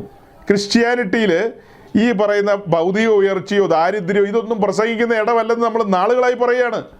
വീണ്ടും പറയുകയാണ്, ഇവിടെ ദാരിദ്ര്യത്തിന് പ്രസക്തിയില്ല, ഇവിടെ ഭൗതിക സമ്പത്തിന് പ്രസക്തിയില്ല. ഇവിടെ പ്രസക്തിയുള്ള കാര്യം എന്താ? അതിന് താഴേക്കുള്ള വാക്യം നമ്മൾ നോക്കുമ്പോൾ, പിന്നെ യേശു ശിഷ്യന്മാരോട് പറഞ്ഞത്, ഒരുത്തന് എൻ്റെ പിന്നാലെ വരുവാൻ ഇച്ഛിച്ചാൽ തന്നെത്താൻ ത്യജിച്ച് തൻ്റെ ക്രൂശെടുത്ത് എന്നെ അനുഗമിക്കട്ടെ. പിന്നെ നമ്മുടെ കർത്താവ് പറയാണ്, ഒരുത്തൻ എൻ്റെ പിന്നാലെ വരുവാൻ ഇച്ഛിച്ചാൽ അവൻ തന്നെത്താൻ ത്യജിക്കണം, അവൻ തൻ്റെ ക്രൂശെടുത്ത് എന്നെ അനുഗമിക്കട്ടെ. അത് കഴിഞ്ഞുള്ള വാക്യത്തിൽ എന്താ പറയുന്നത്? ആരെങ്കിലും തൻ്റെ ജീവനെ രക്ഷിപ്പാൻ ഇച്ഛിച്ചാൽ, ആരെങ്കിലും ഈ ക്രൂശിനെ മറികടന്ന് പോകാൻ ഇച്ഛിച്ചാൽ അവനവൻ്റെ ജീവനെ കളയും. എൻ്റെ നിമിത്തം ആരെങ്കിലും തൻ്റെ ജീവനെ കളഞ്ഞാൽ അവൻ അതിനെ കണ്ടെത്തും. അതായത് ഷോർട്ട് കട്ടുകൾ തേടിപ്പോയാൽ അവൻ അവൻ്റെ നിത്യത നശിപ്പിച്ച് കളയുമെന്ന്. കുറുക്ക് വഴികൾ തേടിപ്പോയാൽ, ഇത്തരം കുടുംബക്കാരുടെ പ്രസംഗങ്ങൾ കേട്ടുപോയി കഴിഞ്ഞാൽ നശിച്ചു പോകും. ആ കുടുംബത്തിൽ ഒത്തിരി ഉപദേശിമാരുണ്ട്, അവരെല്ലാം തലതിരിഞ്ഞ പ്രസംഗകരാണ്. ഞാൻ എൻ്റെ വാക്കുകളെ ചുരുക്കുകയാണ്. ആ കുടുംബത്തിൽ പ്രസിദ്ധമായ കുടുംബത്തിലെ പ്രസംഗകർ ഒറ്റയൊരുത്തൻ ക്രൂശ് പ്രസംഗിക്കുന്നതില്ല. തൻ്റെ ഇടത്തോടെയാണ് പറയുന്നത്, വളരെ കൃത്യമായിട്ടാണ് പറയുന്നത്. ക്രൂശ് പ്രസംഗിക്കുന്ന ഒരുവൻ ആ കൂട്ടത്തിൽ ഉണ്ടായിരുന്നെങ്കിൽ അവരുടെ കുടുംബത്തിലെ ഇളം തലമുറയെ ശാസിച്ചേനെ. ഇങ്ങനത്തെ പ്രസംഗങ്ങളൊക്കെ യൂട്യൂബിലോ എവിടെയാണെന്ന് വെച്ച് കഴിഞ്ഞാൽ എടുത്ത് മാറ്റാൻ പറഞ്ഞേനെ. അനേക ആയിരങ്ങളെ തെറ്റിക്കുന്ന, വഴി തെറ്റിക്കുന്ന പെന്തിക്കോസ്തിൻ്റെ മഹാത്മ്യം തകർത്ത് കളയുന്ന.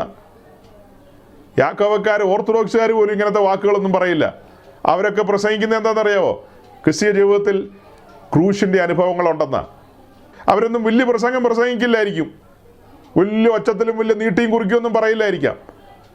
പക്ഷേ ഇപ്പം ഈ കത്തോലിക്കരുടെ ഇടയിൽ ഒരു കൂട്ടമുണ്ട്, കരിസ്മാറ്റിക് എന്ന് പറയുന്നത്. അതും ഈ ന്യൂ ജനറേഷനെയൊക്കെ ഒരാത്മാവാണ് നയിക്കുന്നത്, ന്യൂ ജനറേഷനെയൊക്കെ. ആ കരിസ്മാറ്റിക്കിൻ്റെ കൂട്ടത്തിലുള്ള ഒരു തലതിരിഞ്ഞ കേസാണ് ഈ ആലപ്പുഴയിലുള്ള കൃപാസനം മാതാവ്, കുരുക്കഴിക്കുന്ന മാതാവ്. ഇങ്ങനെ ഒത്തിരി കറക്ക് കേസുകളുണ്ട്. തങ്കുവിൻ്റെ അടുത്തും ഈ ടിനുവിൻ്റെ അടുത്തും കൃപാസനം മാതാവ് ഒരൊറ്റ ആത്മാവാണ് ഇവിടെയൊക്കെ. അവിടെ എല്ലാം മനുഷ്യൻ്റെ ഈ ബലഹീനതകളെയാണ് അവർ ചൂഷണം ചെയ്യുന്നത്, അവരുടെ വൈകാരിക വിഷയങ്ങളെയാണ് ചൂഷണം ചെയ്യുന്നത്. അപ്പോൾ അങ്ങനത്തെ വിഷയങ്ങളെ ചൂഷണം ചെയ്യാൻ അപ്പോസ്തലന്മാർക്കും യേശുവിനും അറിയാൻ മേലാത്തതുകൊണ്ടാണോ ഒരുവൻ എന്നെ അനുഗമിക്കാൻ ഇച്ഛിച്ചാൽ തന്നെത്താൻ ത്യജിച്ച് നാൾതോറും ക്രൂശ് എടുക്കണമെന്നൊക്കെ പറഞ്ഞാൽ ആദ്യമായിട്ട് അടുക്ക വരുന്നവരോടൊക്കെ അങ്ങനെയല്ലേ പറയുന്നത്? അങ്ങനെ പറഞ്ഞു കഴിഞ്ഞാൽ ആളുകൾ ഈ കൂട്ടത്തിൽ വരുമോ? കർത്താവിൻ്റെ പ്രസംഗം മുഴുവനും അങ്ങനെയല്ലേ, ഒരുവൻ എന്നെ അനുഗമിക്കാൻ ഇച്ഛിച്ചാൽ എന്ന്. ഇപ്പം ഈ മത്തായിയിൽ നമ്മൾ കണ്ടത് തൻ്റെ ശിഷ്യന്മാരോട് അങ്ങനെ പറഞ്ഞെന്നാണ് കാണുന്നത്. വേറെ ഭാഗത്തുണ്ട്, മത്തായി തന്നെ, മർക്കോസിലുണ്ട്, ലൂക്കോസിലുണ്ട്. അവിടെയൊക്കെ എഴുതിയിട്ടുണ്ടെന്നേ, ഒരുവൻ എന്നെ അനുഗമിക്കാൻ ഇച്ഛിച്ചാൽ ഉടമ്പടി എടുക്കണം, പത്രം അരച്ച് ചമ്മന്തി ഉണ്ടാക്കി തിന്നണം എന്നൊന്നുമല്ല കർത്താവ് പറയുന്നത്. കൃപാസനം പത്രം അരച്ച് ചമ്മന്തി ഉണ്ടാക്കി തിന്നണം, പത്രത്തിൻ്റെ മുകളിൽ കിടക്കണം, പത്രം ചുരുട്ടിക്കൂട്ടി ബൈക്കിൻ്റെ പെട്രോൾ ടാങ്കിനകത്തേക്ക് ഇറക്കിയിടണം, പെട്രോൾ ടാങ്കിലേക്ക് ഇറക്കിയിട്ടാൽ പിന്നെ പെട്രോൾ അടിക്കേണ്ട അത്രേ. ഈ ന്യൂ ജനറേഷൻ പെന്തിക്കോസിനേക്കാളും വലിയൊരു ഭ്രാന്താണത്, ഈ കരിസ്മാറ്റിക് കാത്തലിക്കിൻ്റെ ഇടപാടുകളൊക്കെ. അവിടെയാണ് ഈ രക്തം ഒഴുകി വരുന്നു, തേൻ ഒഴുകി വരുന്നു, കർത്താവിൻ്റെ മുടി വളർന്നു വരുന്നു, പല്ല് വളർന്നു വരുന്നു, കാല് വളർന്നു വരുന്നു. അയ്യോ, അതൊക്കെ നമ്മുടെ സ്റ്റേറ്റിലെ IPSകാരും IASകാരും ഒക്കെ പോയാണ് ഈ പറഞ്ഞ മണ്ടത്തരത്തിന് മുമ്പിൽ കുമ്പിടുന്നത്. പ്രാന്താണ് ആളുകൾക്ക്. അതിൻ്റെ വേറൊരു വകഭേദം ഇതെല്ലാം സ്പിരിറ്റ് ഒന്ന് തന്നെയാണ്. സ്പിരിറ്റിന് കളർ വ്യത്യാസമൊന്നുമില്ല, കറുത്തതും വെളുത്തതൊന്നും അങ്ങനെയൊന്നുമില്ല, എല്ലാം ഏറാണ്ട് ഒരുപോലെയൊക്കെ ഇരിക്കും. അപ്പോൾ ഇവിടെ തൊട്ടടുത്ത വാക്യം എന്താ നമ്മൾ കണ്ടത്? ഒരുവൻ എന്നെ അനുഗമിക്കാൻ ഇച്ഛിച്ചാൽ തന്നെത്താൻ ത്യജിച്ച് നാൾതോറും ക്രൂശ് എടുക്കണമെന്നുള്ളതാണ്. തൊട്ട് മുകളിൽ എന്താ കർത്താവ് പറഞ്ഞത്? താൻ ക്രൂശ് എടുക്കാൻ പോവുകയാണ്. അപ്പോൾ പത്രോസ് ശാസിച്ചു. സെക്കൻഡുകൾക്കുള്ളിൽ കർത്താവ് തിരിഞ്ഞ് പത്രോസിനോട് എന്നാ പറഞ്ഞത്? സാത്താനെ എന്നെ വിട്ടുപോകുന്നാ പറഞ്ഞത് അല്ലേ? ക്രൂശ് വേണ്ട എന്നാണ് പത്രോസ് അന്നേരം പറഞ്ഞത്. അത് പത്രോസ് അല്ല പറഞ്ഞത്, പത്രോസിലൂടെ സാത്താനാ പറഞ്ഞത്. ഇന്നും പെന്തിക്കോസ് ലോകത്ത്, ക്രൈസ്തവ ലോകത്ത് ക്രൂശ് വേണ്ട എന്ന് പറയുന്ന ആ ശക്തിയുടെ പേരാണ് സാത്താൻ എന്നുള്ളത്. നമ്മളീ പ്രസംഗിക്കുന്നതൊക്കെ സാത്താൻ കേൾക്കുന്നുണ്ട് കേട്ടോ. നിങ്ങൾ വിചാരിക്കും പുള്ളി ഇയർ ബഡ്സ് ചെവിയിൽ വെച്ചോണ്ടിരിക്കുകയാണ്. ഒന്നുമല്ല, അവൻ കേട്ടോണ്ടിരിക്കുക. അവൻ കേട്ടോണ്ടിരിക്കുമ്പോഴാണ് ഞാൻ പറയുന്നത്, പെന്തിക്കോസ്തിൽ നിന്ന് അവൻ എന്നേ ക്രൂശെടുത്ത് മാറ്റി, ക്രൂശിക്കപ്പെട്ട ക്രിസ്തുവിനെ പ്രസംഗിക്കുന്നില്ല. ക്രൂശിന്റെ ആഴങ്ങൾ ഇവിടെ വെളിപ്പെടുന്നില്ല. പത്രോസ് ഒരു അവിവേകമാണ് കാണിച്ചത്. പത്രോസ് കർത്താവിനെ ഉപദേശിക്കാൻ പോവുക. കർത്താവിനെ ഉപദേശിക്കാൻ നീ ആരാ? പക്ഷെ ആ പത്രോസ് മാനസാന്തരപ്പെട്ടു കേട്ടോ. കോഴി 3 വട്ടം കൂവിയപ്പോൾ ആ പത്രോസ് മാനസാന്തരപ്പെട്ടു. മാനസാന്തരപ്പെട്ട പത്രോസ് എഴുതി വെച്ചിരിക്കുന്ന ഒരു വാക്യം വായിച്ചങ്ങ് അവസാനിപ്പിച്ചേക്കാം. 1 പത്രോസ് 1-ാം അധ്യായത്തിൻ്റെ 10-11 വാക്യത്തിലേക്ക് വരുമ്പോൾ നമ്മൾ കാണുന്നൊരു കാഴ്ചയുണ്ട്. അല്ലെങ്കിൽ 10-ാം വാക്യത്തിൻ്റെ തൊട്ട് മുകളിലേക്ക് നമ്മൾ നോക്കുമ്പോൾ കാണുന്നത്, പറഞ്ഞു തീരാത്തതും മഹിമയുള്ളതുമായ സന്തോഷത്തോടെ പത്രോസ് പറയുകയാണ്. പറഞ്ഞു തീരാത്തതും മഹിമയുള്ളതുമായ സന്തോഷം. ഇത് തനിക്ക് പറഞ്ഞിട്ടും തീരുന്നില്ല, അത്ര ഭയങ്കരമാണ്. എന്താ തനിക്ക് പറയാനുള്ളത്? തൊട്ട് താഴെയുള്ള വാക്യത്തിൽ പറയാണ്, നിങ്ങൾക്ക് വരുവാനിരിക്കുന്ന കൃപയെക്കുറിച്ച് പ്രവചിച്ച പ്രവാചകന്മാർ ഈ രക്ഷയെ ആരാഞ്ഞ് അന്വേഷിച്ചിരുന്നു. അതായത് വിശുദ്ധന്മാർക്ക് വരുവാനിരിക്കുന്ന കൃപയെക്കുറിച്ച് പ്രവചിച്ച പ്രവാചകന്മാർ ആ രക്ഷയെ ആരാഞ്ഞ് അന്വേഷിച്ചിരുന്നു. അതങ്ങനെ അന്വേഷിച്ചിരുന്നു എന്ന് കഴിഞ്ഞിട്ട് അടുത്ത വാക്യത്തിൽ പറയുന്നത്, അവരിലുള്ള ക്രിസ്തുവിന് ആത്മാവ് ക്രിസ്തുവിന് വരേണ്ടിയ കഷ്ടങ്ങളെയും പിൻവരുന്ന മഹിമയെയും മുമ്പിൽ കൂട്ടി സാക്ഷീകരിച്ചപ്പോൾ. നിങ്ങൾ മത്തായി 16 ഒന്ന് ശ്രദ്ധിക്കണം കേട്ടോ. മത്തായി 16-ാം അധ്യായത്തിൽ നമ്മുടെ കർത്താവിനോട് പത്രോസ് പറയാണ്, അരുത് കർത്താവേ, നിനക്കത് അങ്ങനെ വേണ്ട, ക്രൂശ് വേണ്ട, അത് വേണ്ടെന്നാ പറഞ്ഞത്. പക്ഷെ ഇവിടെ വന്നപ്പോൾ കാലങ്ങൾ മുൻപോട്ട് പോയി. പുതിയ നിയമസഭയുടെ ആരംഭം കുറിക്കാനുള്ള പ്രസംഗം പത്രോസ് പ്രസംഗിച്ചു. ഒറ്റ പ്രസംഗത്തിൽ 3000 എണ്ണത്തെ അകത്തു കൊണ്ടുവന്നു. 3000 എണ്ണത്തെയാണ് ക്രൂശ് എടുപ്പിച്ചത് പത്രോസ്, അല്ലേ? വേണ്ടാന്ന് പറഞ്ഞ പത്രോസ് ഒറ്റ പ്രസംഗത്തിൽ 3000 എണ്ണത്തെ ക്രൂശ് എടുപ്പിച്ചു. പിന്നെ അടുത്ത പ്രസംഗത്തിൽ 5000 എണ്ണത്തെ. കാലങ്ങൾക്ക് ശേഷം ചിതറിപ്പാർക്കുന്ന പരദേശികൾക്ക് ഒരു ദൂത് എഴുതുകയാണ്. ആ ദൂതിൽ എന്താ പറഞ്ഞു കൊണ്ടുവരുന്നത്? അവരിലുള്ള ക്രിസ്തുവിന് ആത്മാവ് ക്രിസ്തുവിന് വരേണ്ടിയ കഷ്ടങ്ങളെയും പിൻവരുന്ന മഹിമയെയും. 2 വാക്കുകളാണ് ഞാൻ നിങ്ങളുടെ മുമ്പിൽ വയ്ക്കുന്നത്, അല്ലേ? ക്രിസ്തുവിന് വേണ്ടി തയ്യാറായിരിക്കുന്ന ക്രൂശും പിൻവരുന്ന മഹിമയും മുൻപിൽ കൂട്ടി സാക്ഷീകരിച്ചിട്ടുണ്ടെന്നേ. യെശയ്യാ പ്രവാചകനൊക്കെ എത്ര കൃത്യമായിട്ട് എഴുതി വെച്ചിരിക്കുന്നത്, അവനെ തകർത്ത് കളയുവാൻ യഹോവയ്ക്ക് ഇഷ്ടം തോന്നി എന്നൊക്കെ. അവിടെ കൊണ്ട് അവസാനിക്കുന്നില്ലല്ലോ. ഈ വാക്യങ്ങളിലൂടെ നമ്മൾ എന്താ അവസാനമായിട്ട് പറഞ്ഞു കൊണ്ടുവന്ന് പൂർത്തീകരിക്കുന്നത്? ക്രൂശിൻ്റെ കാര്യം പറഞ്ഞപ്പോൾ ശാസിച്ച പത്രോസ്, ആ പത്രോസ് തൻ്റെ ആദ്യ പ്രസംഗത്തിൽ തന്നെ ഈ പറയപ്പെട്ട ഇത്രയും മനുഷ്യരെ ക്രൂശ് എടുക്കാൻ പ്രാപ്തമാക്കി. അത് തന്നെയല്ല, തൻ്റെ ജീവാവസാനം അത് ലിറ്ററലി അക്ഷരികമായി തന്നെ താൻ ക്രൂശ് എടുക്കാനിടയായി.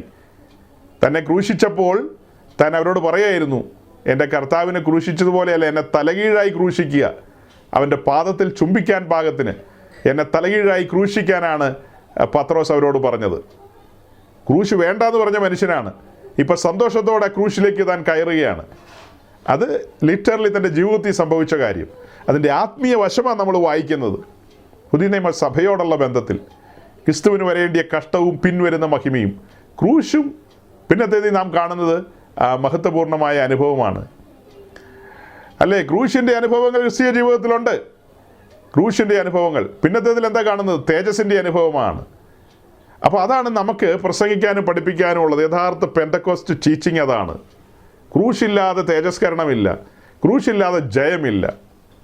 ആ ക്രൂശിൻ്റെ അനുഭവത്തിലൂടെയാണ് ക്രിസ്തു സിംഹാസനത്തിലേക്ക് നടന്നു കയറിയത്. അതാണ് വെളിപ്പാട് പുസ്തകത്തിൽ എഴുതിയിരിക്കുന്നത്. ജയിക്കുന്നവൻ എന്നോടുകൂടെ സിംഹാസനത്തിലിരിക്കും എന്ന് പറഞ്ഞാൽ ക്രൂശ് വഹിച്ചവൻ, അവന് വേണ്ടി തുറന്ന പാതയിലൂടെ എവിടെയാണോ അവസാനിക്കേണ്ടത് അവിടം വരെ അവന് സന്തോഷത്തോടെ ക്രൂശ് ചുമന്നവൻ, അവൻ എന്നോടുകൂടെ സിംഹാസനത്തിലിരിക്കും. ക്രൂശ് വലിച്ചെറിഞ്ഞവരുടെ ഒരു കാലമായത്.